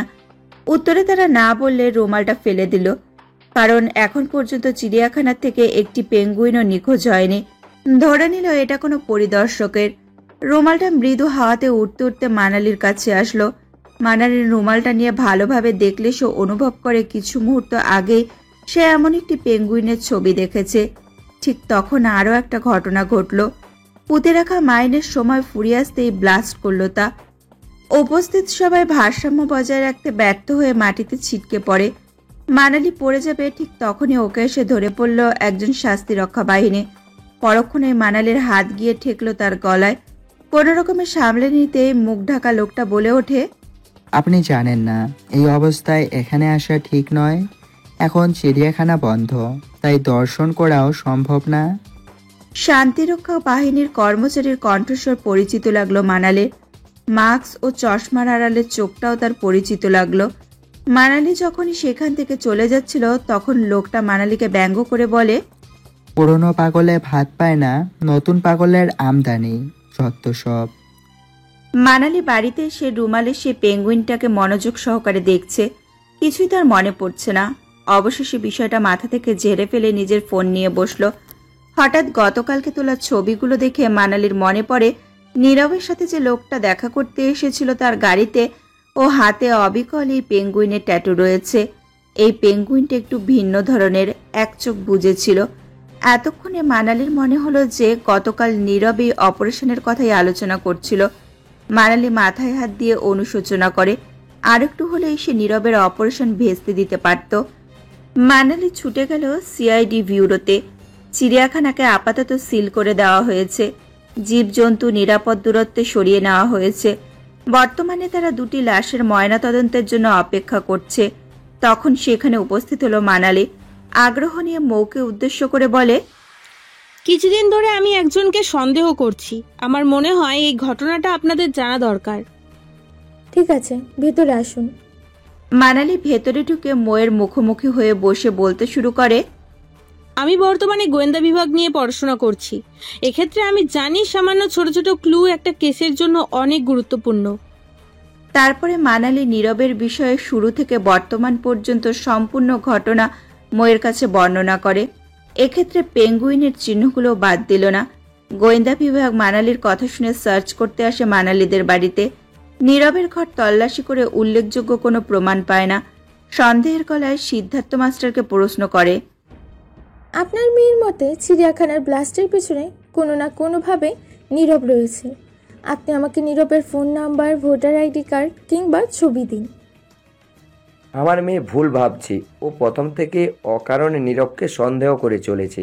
এমনকি নীরবকে ঘর ভাড়া দিতেও চায়নি। তদন্ত করলে বের হয়ে যাবে কে দোষী। আপনি আমাকে ওর পরিচয়পত্র দিন। আমি দুঃখিত, নীরবের ব্যাপারে আমি কোনো খোঁজ খবর নেইনি। ওর ফোন নাম্বার, জাতীয় পরিচয়পত্র কিংবা ওর এক কপি ছবিও আমার কাছে নেই। সরল ছেলে ছিল, এর জন্য ভাড়া দিয়েছি। আপনি জানেন না পরিচয়হীন কাউকে বাড়িতে আশ্রয় দেওয়া ঠিক না? যদি এই নীরব নামের লোকটা ব্লাস্টের পিছনে লুকিয়ে থাকে তখন? আপনি জানেন চিড়িয়াখানার ক্ষতির পরিমাণ কত? নীরব পালিয়ে যায়নি। ওর মায়ের অসুস্থতার জন্য কিছুদিনের জন্য গ্রামে গেছে। ও খুব তাড়াতাড়ি ফিরে আসবে। তোমার এখনো মনে হয় এত বড় ঘটনা ঘটিয়ে আবার ফিরে আসবে? তোমাদের দোষ হচ্ছে অল্পতেই তোমরা মানুষকে বিশ্বাস করে ফেলো। আমার কাছে নীরবের ছবি আছে। তারপরে মানালি তার ফোন থেকে ছবি বের করে মৌকে দেখালো। ছবিটা দেখে মৌ আর কোনো কথা বলে না। মুখ দেখে মনে হলো সে কোনোভাবে এই ছেলেটিকে চেনে। কিছুক্ষণ ভেবে তারপরে বলে, দেখতে যথেষ্ট ভদ্র টাইপের লাগছে। কার মনের ভেতরে কি লুকিয়ে আছে বাইরে থেকে দেখে বোঝা যায় না। পরবর্তী থেকে ঘর ভাড়া দিলে প্রয়োজনীয় জিনিসপত্রগুলো আগে নিয়ে নেবেন। সে যদি দেশের ক্ষতি করার চেষ্টা না করে আপনাদের ক্ষতি করার চেষ্টা করত, বাড়িতে আপনারা আর সে থাকে, রাতে আপনাদের গলায় ছুরি ধরে যদি সমস্ত টাকা পয়সা নিয়ে পালিয়ে যেত। আমরা এখন আসছি। যদি নীরব নামের ছেলেটি ফিরে আসে তাহলে আমাদের জরুরি ফোনে জানাবেন। রাস্তায় দেখতে পেলেও জানাবেন। এলাকার আরও অনেক বাড়িওয়ালাকে বাড়ি ভাড়া দেওয়ার ব্যাপারে সাবধান করে মৌ তার গ্যাং নিয়ে চলে গেল। কাঁধে ব্যাগ নিয়ে গ্রাম থেকে ফিরছে নীরব। মধ্যরাত হওয়ার কারণে মাস্টার বাড়ির দরজা এখনো বন্ধ হয়ে গেছে। নীরব বোকা, সহজ সরল। সিফাতের মৃত্যুর পর ও চিড়িয়াখানা ব্লাস্টের পর থেকে রাস্তায় পুলিশের টহল চলছে দিনরাত। সেই ভয়ের কারণে নীরব বেশিক্ষণ রাস্তায় দাঁড়িয়ে থাকতে পারবে না। নীরব উপায়হীন হয়ে দরজা ধাক্কা দিতে থাকে। বাড়িওয়ালার ঘরটা দরজা থেকে অনেকটা দূর হওয়ার কারণে নীরবের ধাক্কা বা গলা কোনোটাই শোনা গেল না ভিতরে। বেশ কিছুক্ষণ ধাক্কা দেওয়ার পর নীরব ক্লান্ত হয়ে আশেপাশে শঙ্খচিলের দৃষ্টি নিক্ষেপ করে।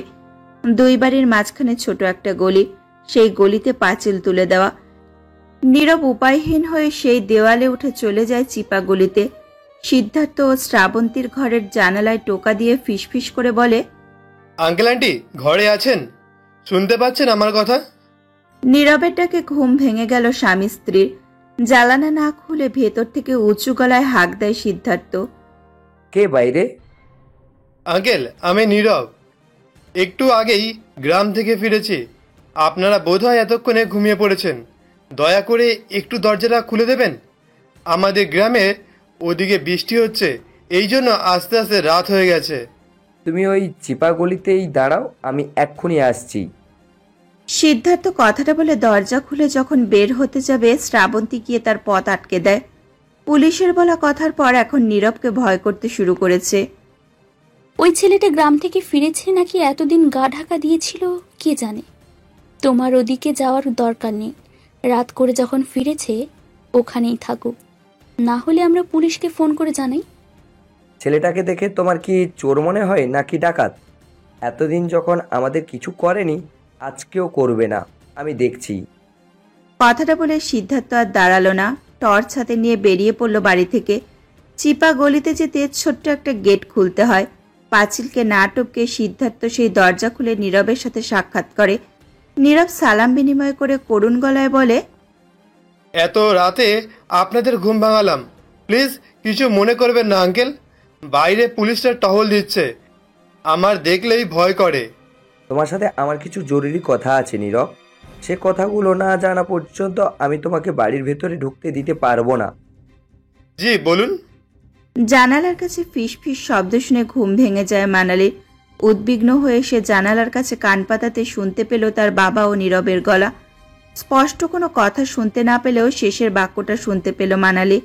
সিদ্ধার্থ মাস্টার নীরবকে চাবি দিয়ে বলছে, এটা হচ্ছে আমার হাই স্কুলের চাবি। হাই স্কুলের পেছনে গেট দিয়ে ঢুকে ডান পাশে একটা রুম দেখবে, অপরিষ্কার লাগবে। চাবি দিয়ে খোলার পর দেখবে সেটা অনেক পরিষ্কার। মাঝে মাঝে ওখানে আমি যাই। কেউ সে গুপ্তঘরের কথা জানে না। তদন্ত শেষ হওয়ার আগে পর্যন্ত তুমি সেখানে গা ঢাকা দিয়ে থাকবে। তোমার কথা যখন জেনে গেছে, প্রতিদিন পুলিশ আমাকে ফোন দিয়ে জানতে চাইবে। আশেপাশের কেউ তোমাকে দেখে ফেললে সমস্যা হবে। ধন্যবাদ আঙ্কেল, আপনার এই উপকারের কথা আমি কখনোই ভুলবো না। আসছি। তারপরে শোনা গেল পায়ের শব্দ। মানালি দরজা খুলে বাইরে এসে দেখতে পেল তার বাবা সিদ্ধার্থ ঘরে ঢুকছে। বাবার প্রতি অসন্তুষ্ট হয়ে মানালি বলে ফেলে, তুমি ওকে স্কুলের চাবি কেন দিয়েছো? অন্যায়কে সহ্য করা আর অন্যায় করা দুটোই কিন্তু সমান। নীরব যথেষ্ট ভালো ছেলে, তাই আমি ওকে চাবি দিয়েছি। তুমি তোমার পড়ার দিকে ফোকাস করো। নীরবের কথা না ভাবলেও চলবে, ও তোমার কোনো ক্ষতি করেনি। আমার কোনো ক্ষতি করেনি, তাহলে কেন আমরা ওর ক্ষতি করব? মানালি সিদ্ধার্থ মাস্টারের কথা শুনল না। ফোন নিয়ে বাড়ি থেকে বের হয়ে বাইরে থেকে দরজায় ছিটকানি তুলে দিয়ে এগিয়ে গেল সামনের দিকে। যেতে যেতে মানালি গোয়েন্দা বিভাগের উচ্চ অফিসার মৌকে কল করে জানাতে ভোলে না নীরবের কথা। মানালি ফোন করার কিছুক্ষণের ভেতরে মৌ ফোর্স নিয়ে হাজির হয় হাই স্কুলের সামনে। পেছনের দরজা খুলে গুপ্ত ঘরের কাছাকাছি গেলেই শুনতে পারল জীবজন্তুর আর্তনাদ। ওদের ডাকে উপস্থিত সবাই ভয় পেয়ে গেল। মানালি বুঝে উঠতে পারল না, যেখানে নীরব থাকার কথা সেখানের থেকে কিভাবে জীবজন্তুর আওয়াজ ভেসে আসছে। মৌ দেরি না করে বন বিভাগের লোকেদের খবর দিয়ে সেখানে উপস্থিত করে।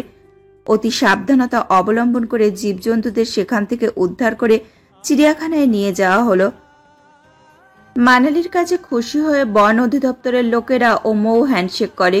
মৌ বলে, ওর জন্যই আমরা আমাদের দেশের সম্পদকে রক্ষা করতে পেরেছি। কাল স্কুল বন্ধ থাকবে, সেই সুযোগে এই জীবজন্তুগুলো অন্য দেশে বা তাদের আস্তানার মতো পাচার করে দিত। কিন্তু আমার মাথায় চলছে অন্য কথা। এই হাই স্কুলের কেউ যুক্ত ব্লাস্টের পেছনে, নাহলে আপনারাই বলুন এই গুপ্ত ঘরটার কথা জানলো কীভাবে? এখানে প্রবেশের জন্য যে চাবিটার প্রয়োজন সেটাই বা পেল কীভাবে? মানালি বুঝতে পারল সে একটি বড় বোকামি করে ফেলেছে। যেহেতু সিদ্ধার্থ মাস্টার এই হাই স্কুলের হেডমাস্টার, সেক্ষেত্রে সব ঘরের চাবি তার কাছে থাকবে, তাই সবার প্রথমে সিদ্ধার্থকে ধরা হবে। মানালি হঠাৎ করেই বলে ওঠে, বিশ্বাস করুন আমার বাবা এর কিচ্ছু জানে না। আপনার বাবা জানে না বলতে? আপনার বাবা কে? আমার বাবা এই স্কুলের হেডমাস্টার, তিনি এসবের কিচ্ছু জানে না। আপনি বললেই তো হবে না, আমরা এমনিতে স্কুলের হেডমাস্টারকে ধরতাম। আপনার বাবা বলে সে ছাড় পেয়ে যাবে না। আমরা মানছি আপনি সাহায্য করেছেন, অনেক সাহায্য করেছেন এই তদন্তে, কিন্তু তাই বলে অপরাধীর শাস্তি পাবে না। আমরা যখন জেনেই গেছি মানালির বাবা স্কুলের হেডমাস্টার, তাহলে আর দেরি না করে এখনই তাকে গ্রেফতার করা দরকার। তারপরে সবাই ধেয়ে চলে গেল সিদ্ধার্থকে অ্যারেস্ট করতে। মানালি শত বাধা দিয়েও কাউকে থামিয়ে রাখতে পারল না। অবশেষে সিদ্ধার্থ মাস্টারকে গ্রেপ্তার করে থানাতে নিয়ে গেল পুলিশ। তারপরের দিন মৌ নিখোঁজ। মাস্টার হিসেবে সিদ্ধার্থর অনেক নাম যশ খ্যাতি রয়েছে। সিদ্ধার্থকে যখন পুলিশ ধরে নিয়ে যাচ্ছে, আশেপাশের বাড়ির লোকেরা দেখছে আর বিদ্রুপ করে বলছে, এতদিন জানতাম সিদ্ধার্থ মাস্টার সৎ আদর্শ একজন শিক্ষক, তার শিক্ষকতার পেছনে অসৎ উদ্দেশ্য লুকিয়ে আছে, তা এখন বুঝতে পারলাম। শুনেছি মানালি ওর বাবাকে ধরিয়ে দিয়েছে। মেয়েটা কিন্তু মানুষের মতো মানুষ হয়েছে। মানুষ হয়েছে না ছাই? যে মেয়ে নিজের বাবাকেই ভালোবাসতে পারে না, যাকে ছোটবেলা থেকে পড়ালেখা করিয়ে মানুষ বানিয়েছে, সে বাবাকে কিভাবে পুলিশের হাতে তুলে দেয়? এমন মেয়ে থাকার চেয়ে না থাকাই ভালো। তা তুমি ঠিক বলেছ। আমার মনে হয় মানালি নিজের স্বার্থের জন্য এমন করেছে। মানালি তো গোয়েন্দা, নিজে পড়াশোনা করেছে, এখন বাবাকে পুলিশের হাতে ধরিয়ে দিয়ে নিজেকে সৎ প্রমাণ করছে, যাতে বিপরীতে গোয়েন্দা অফিসারের জন্য আবেদন করলে সবার আগে গোয়েন্দা বিভাগের দৃষ্টিতে মানালি পড়ে। এরকম অনেক কথা বলতে থাকে প্রতিবেশীরা। শ্রাবন্তী প্রতিবেশীদের কথায় রেগে গিয়ে মানালিকে পরপর কয়েকটা চর বসিয়ে দিয়ে বলে, ওনাকে পুলিশের হাতে তুলে দিলে তুই শান্তি পেয়েছিস? তোর একটু খারাপ লাগেনি? বিশ্বাস করো মা, আমি বুঝতে পারিনি ওরা বাবাকে তুলে নিয়ে যাবে। আমি তো শুধু নীরবকে পুলিশের হাতে তুলে দিতে চেয়েছিলাম। পরদিন সকালে সিদ্ধার্থ মাস্টারকে আদালতে তোলা হলে শ্যামলতলী নিবাসে সবাই উপস্থিত থাকে সিদ্ধার্থর মামলায়। এত বড় জটিল মামলায় কেউ সিদ্ধার্থর হয়ে লড়তে রাজি হয়নি আদালতে, তাই আদালতে সিদ্ধার্থের কোনো উকিল নেই। আদালত সাক্ষ্য প্রমাণের ভিত্তিতে নির্দেশ দেয়, যতদিন পর্যন্ত না আসল অপরাধীকে ধরা হচ্ছে ততদিন পর্যন্ত সিদ্ধার্থ মাস্টার জেলখানায় বন্দী থাকবে। ঠিক ততদিন পর্যন্ত স্কুলের সহ প্রিন্সিপাল পূর্ণ ক্ষমতা গ্রহণ করে স্কুল পরিচালনা করতে পারবে। তদন্ত শেষ হলে পুনরায় সিদ্ধার্থ মাস্টার আবার ক্ষমতা গ্রহণ করতে পারবে যদি সে নির্দোষ প্রমাণিত হয়। যেহেতু অপরাধীকে মাস্টার বাড়িতে আশ্রয় দেওয়ার পাশাপাশি তাকে সাহায্য করার চেষ্টা করেছিল সিদ্ধার্থ, তাই আপাতত সেই বাড়ি সিল করে দেওয়া হয়েছে। মানালি বাবার সাথে দেখা করে মাকে নিয়ে তাদের বাড়ির সামনে বসে আছে। ঢাকাতে মানালিদের কোনো আত্মীয় নেই। গ্রামের মানুষ প্রচণ্ড ভীতু টাইপের, তাই মানালিরা সেখানে যেতে চাইলে তাদের আত্মীয়রা বারণ করে দেয়। হাতে এখন যথেষ্ট টাকা নেই বলে কোথায় যাবে ভাবছে মানালি। দিনের আলো ফুরিয়ে রাতের অন্ধকার নেমে আসতেই পুলিশেরা মানালিদের বলে, এখন এই বাড়ি সিল করে দেওয়া হয়েছে। এই বাড়ির আশেপাশে আপনারা থাকতে পারবেন না। মানালি তখন উপায়হীন হয়ে তার মাকে নিয়ে বের হয় কোনো ভাড়া বাড়ি পাওয়ার উদ্দেশ্যে। মানালির বাবা এত বড় একটা অপরাধের সাথে যুক্ত বলে ওদের কেউ ঘর ভাড়া দিতে চায় না। এর মধ্যেই হঠাৎ রাস্তায় ঝড় শুরু হলো। প্রচণ্ড হাওয়াতে বালু উঠতে শুরু করেছে, পাশাপাশি মেঘের গর্জন। রাস্তা দিয়ে হেঁটে যাওয়ার সময় সেই বালু উড়ে এসে মানালি ও তার মায়ের চোখে গেল। দুইজনে রাস্তার পাশে বসে ঝড় থামার অপেক্ষা করতে থাকে। তারপরে শুরু হলো বৃষ্টি। নির্জন রাস্তায় কেউ ওদের সাহায্য করতে এগিয়ে এলো না। এর মধ্যে হঠাৎ করে শ্রাবন্তী বুকে ব্যথা অনুভব করে। বুকে হাত দিয়ে ব্যথায় চিৎকার করতে থাকে। মানালি উত্তেজিত হয়ে শ্রাবন্তীকে জিজ্ঞেস করে বলে, মা কি হয়েছে তোমার? বুকে কি খুব ব্যথা করছে? মারে, আমি শ্বাস নিতে পারছি না, আমার দম বন্ধ হয়ে যাচ্ছে। মানালি উদ্বিগ্ন হয়ে আশেপাশে মানুষদের খুঁজতে থাকে। তখনই কাকতালীয়ভাবে সেই রাস্তা দিয়ে ট্যাক্সি নিয়ে যাচ্ছিল নীরব। পরিচিত দুইজন মানুষকে রাস্তার উপরে হাহাকার করতে দেখলে ট্যাক্সি থামিয়ে বেরিয়ে প্রশ্ন করে, আপনারা এখানে কি করছেন? আমরা এখানে ফুটবল খেলছি, তুমি দেখতে পাচ্ছ না? এখন আমি আপনার সাথে মজা করার মুডে নেই। বাড়িতে না গিয়ে দুজনে এখানে ভিজছেন কেন? আন্টি তো অসুস্থ হয়ে পড়বে। অসুস্থ হওয়ার বাকি আর কিছু আছে? সব কিছু তোমার জন্য হয়েছে। তোমার জন্য আমার বাবা পুলিশের কাছে গেছে, আদালত থেকে রায় দিয়েছে আমাদের বাড়িতে আমরা আর থাকতে পারবো না। ঢাকাতে আমাদের কোনো আত্মীয় নেই। গ্রামে আমরা যাদের কাছে যেতে চেয়েছিলাম তারা ভয়ে আমাদের গ্রামে যেতে বারণ করে দিয়েছে। ঘর ভাড়া নেওয়ার অনেক চেষ্টা করছিলাম, কিন্তু বাবার কথা জানার পর কেউ আমাদের আর ঘর ভাড়া দিতেই চাইছে না। সব কিছু হয়েছে একমাত্র তোমার জন্য, তোমার জন্য। নীরব দেখল শ্রাবন্তী যন্ত্রণায় মাটিতে শুয়ে পড়েছে। মানালির সাথে সে কোনো রকম তর্ক না করে শ্রাবন্তীর কাছে গিয়ে তার সমস্যা সম্পর্কে জানতে চাইল। বহু কষ্টে শ্রাবন্তীকে গাড়িতে ওঠানোর চেষ্টা করে। মানালি রেগে শ্রাবন্তীকে ধরে বলে, আমার মাকে নিয়ে তুমি এখন কোথায় যাবে? আমরা কেউ তোমার মতন একটা সন্ত্রাসীর সাথে যাব না। এখন তর্কাতর্কি করার সময় নেই, তাড়াতাড়ি ট্যাক্সিতে বসুন। আন্টির জন্য আমাদেরকে তাড়াতাড়ি সেখানে যেতে হবে। কোথায় নিয়ে যাবে আমার মাকে? আপাতত হসপিটালে নিয়ে যাব। আন্টির অবস্থা দেখে আমার মনে হচ্ছে অতিরিক্ত টেনশনে উনি হাইপাই হয়ে যাচ্ছে, হার্ট অ্যাটাক হতে পারে। আপনি গেলে চলুন, না হলে আমি একাই গেলাম। মায়ের এমন অবস্থার কথা শুনে মানালি দাঁড়িয়ে না থেকে চট করে ট্যাক্সির ভেতরে উঠে পড়ে। তারপরে ট্যাক্সি চলে গেল। স্ট্রেচারে করে শ্রাবন্তীকে ইমিডিয়েট অপারেশন থিয়েটারে নিয়ে যাওয়া হলো। দীর্ঘ ঘণ্টাখানেক পরীক্ষার পর ডাক্তার জানালো, আপনারা ঠিক সময় রোগীকে হাসপাতালে নিয়ে এসেছেন। আর কিছুটা দেরি হলে রোগীর হার্ট অ্যাটাক হতো। ডক্টর, হার্ট অ্যাটাকের লক্ষণ আগে থেকেই প্রকাশ পায়। আমাদের ধারণা বৃষ্টিতে ভিজে ও অতিরিক্ত টেনশনের জন্যই হার্ট অ্যাটাক হচ্ছিল। ঠান্ডা পানিতে হার্ট অ্যাটাকের সম্ভাবনা অনেক।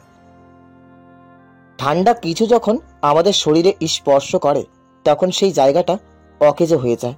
এক্ষেত্রে শ্রাবন্তীর দেহ ঠান্ডা পানির ঠান্ডা পানি সংস্পর্শে এসে সমস্ত শরীরের রক্ত চলাচল বিক্ষিপ্ত ঘটে এবং তার হার্ট অ্যাটাক হচ্ছিল। আপাতত আমরা প্রাথমিকভাবে তার হার্ট অ্যাটাককে সরিয়ে আনার চেষ্টা করছি। কোনো রকমে হার্ট অ্যাটাক হলে অপারেশন করা ছাড়া কিছুই করার থাকবে না। জি ডাক্তার। তারপরে নীরবকে দিয়ে ডাক্তার একটা কাগজে সই করালো। ডাক্তার কাগজখানা নিয়ে চলে যেতেই মানালি বসা থেকে উঠে ঝাঁপিয়ে পড়ে নীরবের ওপরে। নীরবের শার্টের কলার টেনে ধরে উত্তেজিত হয়ে বলে, তোমার জন্য আমাদের সুখের সংসার কিভাবে ভেঙে চুরমার হয়ে যাচ্ছে। বাবাকে আমার থেকে সরিয়ে দিয়েও তোমার শান্তি হয়নি, এখন মাকে চিরজীবনের মতন কেড়ে নিতে চাইছো। আমি এক্ষুনি ফোন দিয়ে পুলিশকে জানাবো যে তুমি এখানেই আছো। তোমার বিনিময়ে আমি আমার বাবাকে ফেরত আনবো। কথাটা বলে মানালি পুলিশকে কল দেওয়ার চেষ্টা করলে নীরব তার হাত থেকে ফোন কেড়ে নিল। মানালি চেষ্টা করে নীরবের থেকে নিজের ফোন ছাড়িয়ে আনতে পারল না। নীরব তখন অন্য হাতে মানালির হাত ধরে নিয়ে যায় হাসপাতালের নির্জন একটা জায়গায়। মানালি ভয় পেয়ে সেখান থেকে পালিয়ে আসার চেষ্টা করলে নীরব ধমক দিয়ে বলে, এখান থেকে এক পাও নড়বেন না। আপনাদের জীবনের ঘটনার জন্য আমার কোনো হাত নেই। হ্যাঁ, আপনার বাবা আমাকে সাহায্য করেছে, তাই বলে দায় তো আমার থাকতে পারে না। সমস্ত ঘটনার পিছনে একমাত্র দায়ী আপনি। আমি? হ্যাঁ আপনি। আপনি কার সাথে কথা বলেছেন জানেন? আপনি আর্মি অফিসার নীরব চৌধুরীর সাথে কথা বলেছেন, যে দেশের কাজে সর্বদা নিয়োজিত থাকে। সে কিভাবে দেশের দুর্নীতির সাথে যুক্ত থাকবে? তুমি আর্মি অফিসার? হ্যাঁ, আমি আর্মি অফিসার নীরব চৌধুরী। ঢাকাতে আমি একটা মিশন এসেছিলাম। মিশনটা শুরু হয়েছে কয়েক মাস আগে। আমি তখন সিলেটে থাকতাম। বাংলাদেশের দুষ্কৃতীরা বাংলাদেশের বর্ডার থেকে আর্মিদের বোকা বানিয়ে দেশের ভিতরে মাদক দ্রব্য, দুর্নীতির সমস্ত দ্রব্য দেশে আমদানি করত। আমাদের পুলিশ ফোর্সের সবাই সেটা রুখতে চেষ্টা করেছিল। এর ভিতরে খবর এলো আমার বাবাকে পুলিশ গ্রেপ্তার করে নিয়েছে। তার দোষ, সে দেশের জীবজন্তু হত্যা করে তার চামড়া দিয়ে বিভিন্ন ধরনের পোশাক তৈরি করেছে। উল্লেখযোগ্য, আমার বাবা একজন সফল গার্মেন্টস মালিক। গরমকালে সাধারণ পোশাক তৈরি করা হলেও শীতের মৌসুমে একটু ভালো মানের উল দিয়ে পোশাক তৈরি করা হতো। পুলিশের কোনো এক খোঁচর জানতে পারে যে আমার বাবা তার গার্মেন্টসে জীবজন্তুদের চামড়া ব্যবহার করে পোশাক তৈরি করে, এবং তারা খুঁজে বার করেছিল অনেক পশুর চামড়া। বাবার খবর পেয়ে আমি সিলেট থেকে ফিরে আসি ঢাকাতে। বিনা কারণে পশুদের হত্যা করার জন্য বাবাকে ফাঁসির আদেশ দেওয়া হয়। বন বিভাগের কারণে কোনো উকিল বাবার হয়ে কেস নিতে চায় না। আমার বোন তখন ল নিয়ে পড়াশোনা করছিল। সে পোশাক পরীক্ষা করে আদালতে প্রমাণ করে দেয় যে বাবা যে পোশাকগুলো তৈরি করেছে তা পশু পাখির চামড়া দিয়ে তৈরি নয়। তাই বাবার ওপর থেকে একটা অভিযোগ সরে গেলেও পশু পাখির হত্যার অভিযোগ সরেনি। অনেক তদন্ত করার পরে জানতে পারি ডাবলা নামের এক সন্ত্রাসী এই কাজটা করেছে। ডাবলার লোকেরা বাবার কাছে মোটা টাকার ট্যাক্স চেয়েছিল। বাবা দিতে অস্বীকার করার কারণে তারা বেশ কিছু জীবজন্তুর চামড়া আমাদের গার্মেন্টসের ভিতরে রেখে গিয়েছিল। তারাই পুলিশকে খবর দিয়ে বাবাকে গ্রেপ্তার করিয়েছিল। সব ঘটনা আমি আদালতে প্রমাণ করে দেই। তারপরে এতটুকু বলে নীরব দম নিয়ে সরে দাঁড়ালো। বৃষ্টি রাজ বাড়ার ফলে বৃষ্টির পানি দুইজনের গায়ে লাগছে। নীরব তার শার্ট শরীর থেকে খুলে মানালির দিকে এগিয়ে দিয়ে বলে, আপনার ঠান্ডা লেগে যাবে, আপনি এটা পরুন। পাতলা ওই গেঞ্জিতে তোমার হবে? এই সামান্য বৃষ্টিতে আমার ঠান্ডা লাগবে না। এ বিষয়ে আমার ট্রেনিং আছে। একদিন পানির ভিতরে ডুবে থাকলেও ঠান্ডা লাগবে না। আপনার মিশন তো সেখানেই শেষ হয়ে গিয়েছিল, তাহলে এখন কিসের মিশন? লোকেরা জানতে পেরে গেছিল আমার কথা। আমি সম্পূর্ণ সত্যিটা অন্যের মাধ্যমে প্রকাশ করলেও তাদের একজন আমার কথা জানিয়ে দেয়। তা জানতো আমি বড় একটা কিছু হতেই পারি, সন্ত্রাসী কিংবা পুলিশ কর্মকর্তার লোক। আমি আর্মি অফিসার এটা তারা জানতো না। ডাবলার 3 বছরের জেল হয়। টাকা দিয়ে তার ফাঁসির রায় মাফ করে নেয়। 3 বছর জেলে থাকার কারণে প্রচন্ড রাগ বেশি। জেল থেকে বের হয়ে আমাকে খুঁজে বার করার চেষ্টা করতে থাকে। আমাকে না পাওয়ার কারণে আমার বাবাকে ধরে নিয়ে গেছে। বাবা নিখোঁজের খবর শুনে আমি সিলেট থেকে ছুটে আসি। এখনো আমি জানি না আমার বাবা জীবিত আছে নাকি মৃত। আর আমার বোন ডাবলার বিরুদ্ধে মামলা লড়ে সাজা পাইয়ে দিয়েছিল বলে ওকে খুন করা হয়েছে। আমি খবর পেয়েছি এই শীতলতলি এলাকায় ডাবলার চলাফেরা একটু বেশি, তাই ছদ্মবেশে আমি তাদেরকে খুঁজে বার করি। তার মানে সেদিন সত্যিই আমি তোমাকে বড় রাস্তার দিকে যেতে দেখেছিলাম? হ্যাঁ, সেদিন আমি জানতে পারি ডাবলার লোক সিফাত। ওকে খুন করার 2টি কারণ আছে। ডাবলা আমার কথা জেনে গেছে। 2, মেয়েদের ইপটিজিং করা। আমার চাচা আর্মির সিনিয়র অফিসার, তিনি চিড়িয়াখানার অ্যাটাকের কথা জেনে গেছিল, তাই সেদিন রাতে তিনি আমাকে খবরটা জানাতে এসেছিলেন। এখানে থাকলে তোমার জন্য আমি মিশনে ফোকাস করতে পারতাম না, এই জন্য মিথ্যে কথা বলে চলে গেছিলাম। আমি আর্মি অফিসার এটা জানার পরে তোমার বাবা আমাকে অনেক কোঅপারেট করেছিল। গুপ্ত ঘরে জীবজন্তু কে রেখেছিল? সেখানে তো আপনার থাকার কথা ছিল। এই বিষয়টা আমি আঙ্কেলের থেকে লুকিয়েছিলাম। তাকে না জানিয়ে জীবজন্তুগুলোকে ঘরে রাখার ব্যবস্থা করেছিলাম।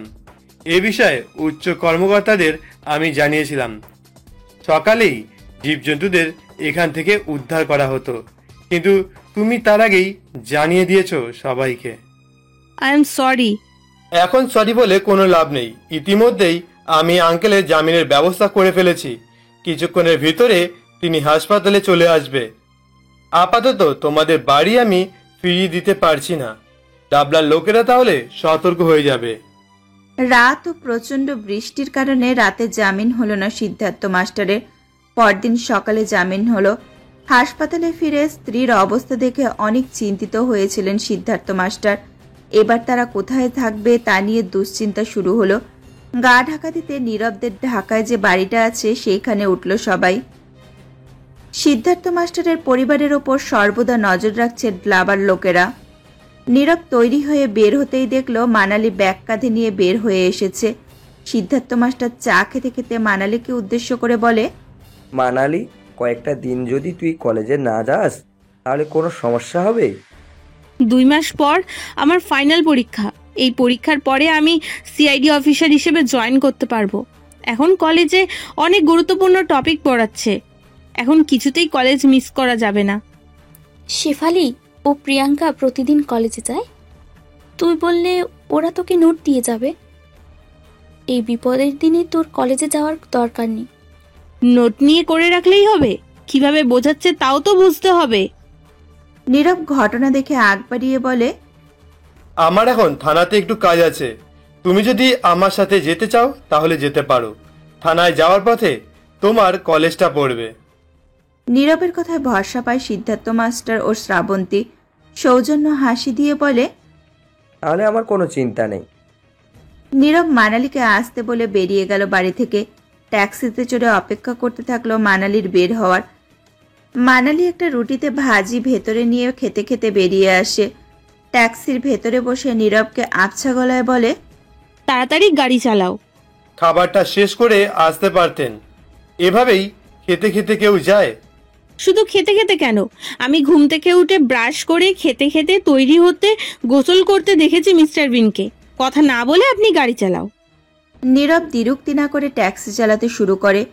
কাটালিপাড়া দিয়ে বের হতে একটা ব্রিজ পার হতে হয়। দেশে এখন সব জায়গাটাতে চেকপোস্ট বসেছে। চেকপোস্টের জন্য মানালিরা বের হতে পারে না। হঠাৎ পিছনের দিক থেকে একটা গাড়ি এসে ধাক্কা দিল ট্যাক্সিকে। নীরবের ট্যাক্সি ব্রিজের কিনারে ছিল বলে ধাক্কা খেল ব্রিজের সাথে। মানালি গাড়ি ধরে ভয়ে আর্তনাদ করে ওঠে।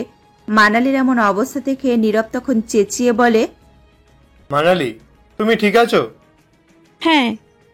এরপর নীরব পিছনে থাকা গাড়িতে উদ্দেশ্য করে বলে, দেখে গাড়ি চালাতে পারেন না?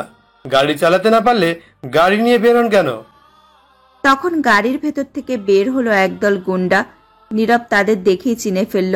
গাড়ির ভেতর থেকে নীরবের শার্ট টেনে বাইরে বের করে আনলো। রাস্তার মাঝখানে নীরবকে মারতে থাকলো।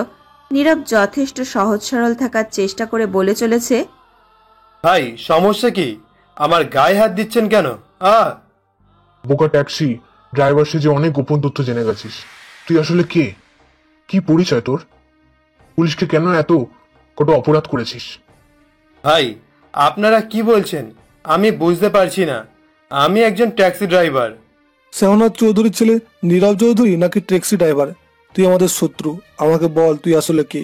কেন আমাদের গ্রুপের সিপাতকে তুই মেরেছিস? কিভাবে আমাদের চিড়িয়াখানা মিশনের কথা তুই জেনেছিস? নীরব বুঝে গেল এরা সবাই নীরবকে চিনে ফেলেছে। তাই নীরব উঠে রুখে দাঁড়ায় ওদের বিরুদ্ধে। আর্মি অফিসার হওয়ার কারণে ফাইটিং নীরবের আয়ত্তে আছে। অনায়াসেই নীরব সব গুন্ডাকে কাবু করে ফেলে। গুন্ডারা যখন বুঝে উঠল নীরবের সাথে ওরা পারবে না, তখন বুদ্ধি প্রয়োগ করে মানালির হাত ধরে নীরবকে হুঁশিয়ারি দেয়, নীরব ওখানেই থেমে যাও, না হলে এই মেয়েটাকে এখনই শেষ করে দেবো। না, ওর কোনো ক্ষতি তুই করবি না। ওর হাত ছেড়ে দে। না, ওর হাত ছাড়বো না।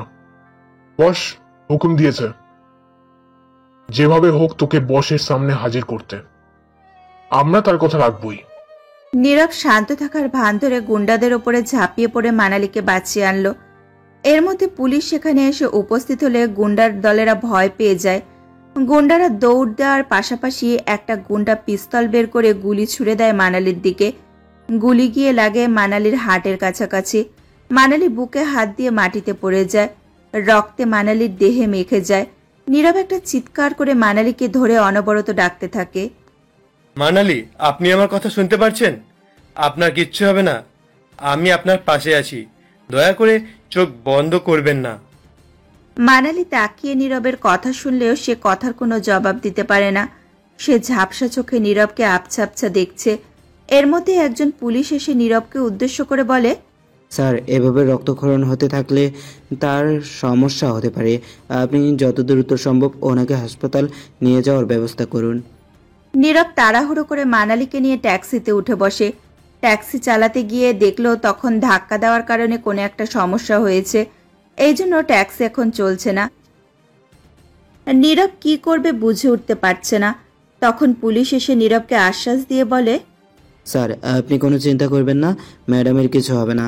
আপনি আমাদের গাড়িটা নিয়ে হাসপাতালের দিকে যান। পুলিশের গাড়ি দেখলে আপনাকে কেউ ধরবেও না। তারপরে পুলিশের গাড়িতে করে নীরব মানালিকে নিয়ে গেল হাসপাতালের দিকে। মানালির অতিরিক্ত রক্তক্ষরণ দেখে ডাক্তারটাকে ইমিডিয়েট অপারেশন থিয়েটারে নিয়ে যায়। এই সময় সেখানে উপস্থিত হয় সিদ্ধার্থ মাস্টার ও শ্রাবন্তী। পায়চারি করতে থাকে হাসপাতালের করিডোর জুড়ে। কিছুক্ষণ পর ডাক্তার বের হয়ে জানায়, আমাদের এই নার্সিং হোমে যত ডাক্তার আছে সবাই নতুন। গুলিটা একদম হার্ডার কাছাকাছি লেগেছে, তাই নতুন ডক্টর রিস্ক নিয়ে অপারেশন করতে চাইছে না। আপনাদের এই নার্সিংহোম নাম করা, এখানে কোনো ডাক্তার নেই যারা আমার মেয়ের বুক থেকে গুলি বের করে আনতে পারবে? একজন ডক্টর আছে, বয়স বেড়ে যাওয়ার কারণে এখন থেকে রিটায়ার করেছে, তার প্রচুর সুনাম। দয়া করে ওনার অ্যাড্রেস আমাদেরকে দিন, আমরা যেভাবে হোক ওনাকে রাজি করিয়ে নিয়ে আসব। তার দরকার নেই, ইতিমধ্যে আমি ফোন করে ডক্টরকে জানিয়ে দিয়েছি। তিনি অনেক ভালো মানুষ, এখনই চলে আসবে। এই তো তিনি চলে এসেছে। এর মধ্যে সেখানে এসে উপস্থিত হয় ডাক্তার প্রিন্স সরকার। প্রিন্সকে দেখে উপস্থিত সবাই দাঁড়িয়ে গেল। প্রিন্স সরকার ও সিদ্ধার্থ মাস্টার পরিচিত মানুষ। প্রিন্স সরকারের একমাত্র ছেলে স্কুলে সাধারণ শিক্ষক হিসাবে কাজ করত। স্কুলের ছাত্রীদের টিউশন করার নাম করে তাদের সাথে অশালীন আচরণ করত। এই জন্য ছাত্রীর মা সিদ্ধার্থ মাস্টারের কাছে অভিযোগ জানালে তিনি প্রিন্স সরকারের ছেলেকে পুলিশের হাতে তুলে দেয়। ছেলের এমন কাজের জন্য প্রিন্স সরকারকে সবাই নিন্দা করত।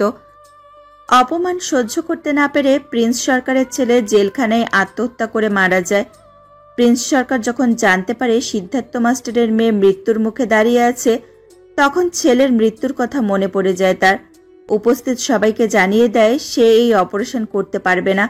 সিদ্ধার্থ মাস্টার নিরুপায় হয়ে হাত জোর করে অনুরোধ করে মেয়ের জন্য, দয়া করে এমন করবেন না, মানালি আমার একমাত্র মেয়ে।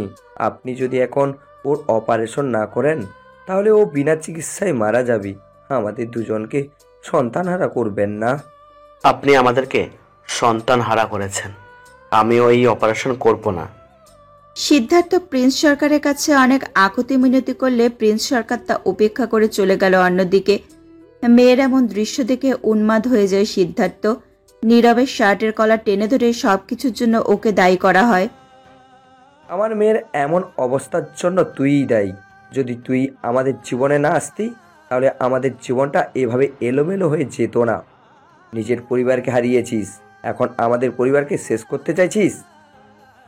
সিদ্ধার্থ মাস্টার নীরবের কলার ছেড়ে দিলে নীরব শ্রাবন্তীর কাছে গিয়ে মিনতি করে বলে, আন্টি, আপনি আঙ্কেলকে একটু বোঝান। কি বোঝাবো আমি? উনি যেটা বলেছে সত্যি বলছি। তোমার মুখ আমি আর কখনো দেখতে চাই না, বেরিয়ে যাও এখান থেকে। নীরব মাথা নিচু করে শ্রাবন্তীর কথা মেনে হাসপাতাল ত্যাগ করে। কিছুক্ষণ পর সেখানে প্রবেশ করে এক ভদ্রলোক। সিদ্ধার্থ শ্রাবন্তীর দিকে তাকিয়ে তিনি চলে গেল প্রিন্স সরকারের কক্ষে। দরজা বন্ধ করে কিছুক্ষণ আলাপ আলোচনা করার পরে প্রিন্স সরকারকে অপারেশন থিয়েটারের সামনে এনে সিদ্ধার্থ মাস্টারকে উদ্দেশ্য করে বলে, আমার সাথে ডাক্তার সাহেবের কথা হয়েছে, তিনি মানালির অপারেশন করতে রাজি আছেন। মানালির চিকিৎসার জন্য যত টাকা লাগে আমি দিব। ভাই সাহেব, আপনি সত্যি বলছেন? জি, আমি আপনার মেয়ের অপারেশন করব। আপনি কে ভাই?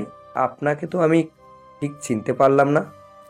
আপাতত আমাকে না চিনলেও চলবে, আমি আসি, আমার কাজ আছে। কথাটা বলে অপরিচিত লোকটা সেখান থেকে চলে গেল। কিছুক্ষণের ভেতরেই মানালির অপারেশন শুরু হলো। নীরব রাস্তা দিয়ে অন্যমনস্ক হয়ে যাচ্ছিল। তখন ওর ফোনে কল আসে অপরিচিত লোকের। নীরব কল রিসিভ করতে ওপাশ থেকে সে বলে, নীরব, এখনই সময় ডাবলার লোকদের আক্রমণ করার। ওরা তোমাকে ভেঙে দিতে চেয়েছিল, তোমাকে বোঝাতে হবে তুমি ভেঙে পড়ো না। আপনি ফোর্স রেডি করে আস্তানার দিকে যান, আমি এক্ষুনি আসছি। কল রেখে দিয়ে নীরব সর্বশক্তি দিয়ে দৌড়াতে থাকে ড্লাবার আস্তানার দিকে। ড্লাবার আস্তানায় প্রবেশ করার পর নীরব শুনতে পেল নাচ, গান ও আনন্দ ফুর্তির আওয়াজ। নীরব দেখল আস্তানার বেশিরভাগটাই নির্জন।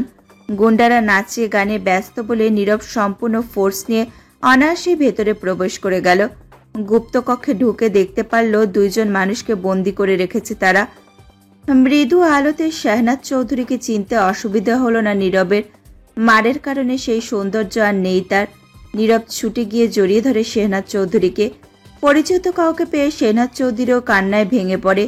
পরক্ষণে নীরব পাশে তাকালে দেখতে পারল গোয়েন্দা অফিসার মৌকেও বন্দি করে রেখেছে। নীরবকে এতদিন যে মেয়েটা সাহায্য করত সে মৌয়ের বাবা ছিল গোয়েন্দা অফিসার। ড্লাবার বিরুদ্ধে সাক্ষ্য প্রমাণ জোগাড় করেছিল। একদিন তাকে অকালেই ড্লাবার হাতে প্রাণ হারাতে হয়েছে, তাই গোয়েন্দা অফিসারের আড়ালে নীরবকে সাহায্য করেছে মৌ। নীরব মৌয়ের বাঁধন খুলে দিতে দিতে বলে, তুমি এখানে কিভাবে এলে মৌ? মানালিদের বাড়ি সিল করে দিয়ে ফেরার পথে ডাবলার লোকেরা আমাকে অপহরণ করে এখানে নিয়ে এসেছে। আমার মাধ্যমে ডাবলা তোমার উপর অ্যাটাক করেছিল। অতিরিক্ত মারার কারণে আমি সত্যটা বলতে বাধ্য হয়েছি। ইটস ওকে, এখন তুমি বাড়ি ফিরে যাও, তোমার এখন রেস্টের প্রয়োজন। বাবার খুনিদের শেষ দেখে আমি বাড়িতে যাব। তুমি আঙ্কেলকে বাড়িতে পাঠানোর ব্যবস্থা করো। মৌ সামান্য ব্যায়ামের মাধ্যমে নিজের শরীরটাকে ফিট করার চেষ্টা করছে। তখন অপরিচিত লোকটা এসে শেহনাজ চৌধুরীকে জড়িয়ে ধরে বলে, ভাই, অবশেষে তোকে আমি খুঁজে পেয়েছি। আগন্তুক লোকটা শেহনাজ চৌধুরীর ভাই শাহনাজ চৌধুরী। আর্মি অফিসার হয়ে আড়াল থেকে সাহায্য করাই তার কাজ। ভাইকে স্পেশাল ফোর্স দ্বারা পাঠিয়ে দিলেন হাসপাতালে। এখন তার শরীরের যত্নে প্রয়োজন। ড্রাইভাররা নাচে, গানে ও মদ্যপানে আড্ডায় মেতেছিল।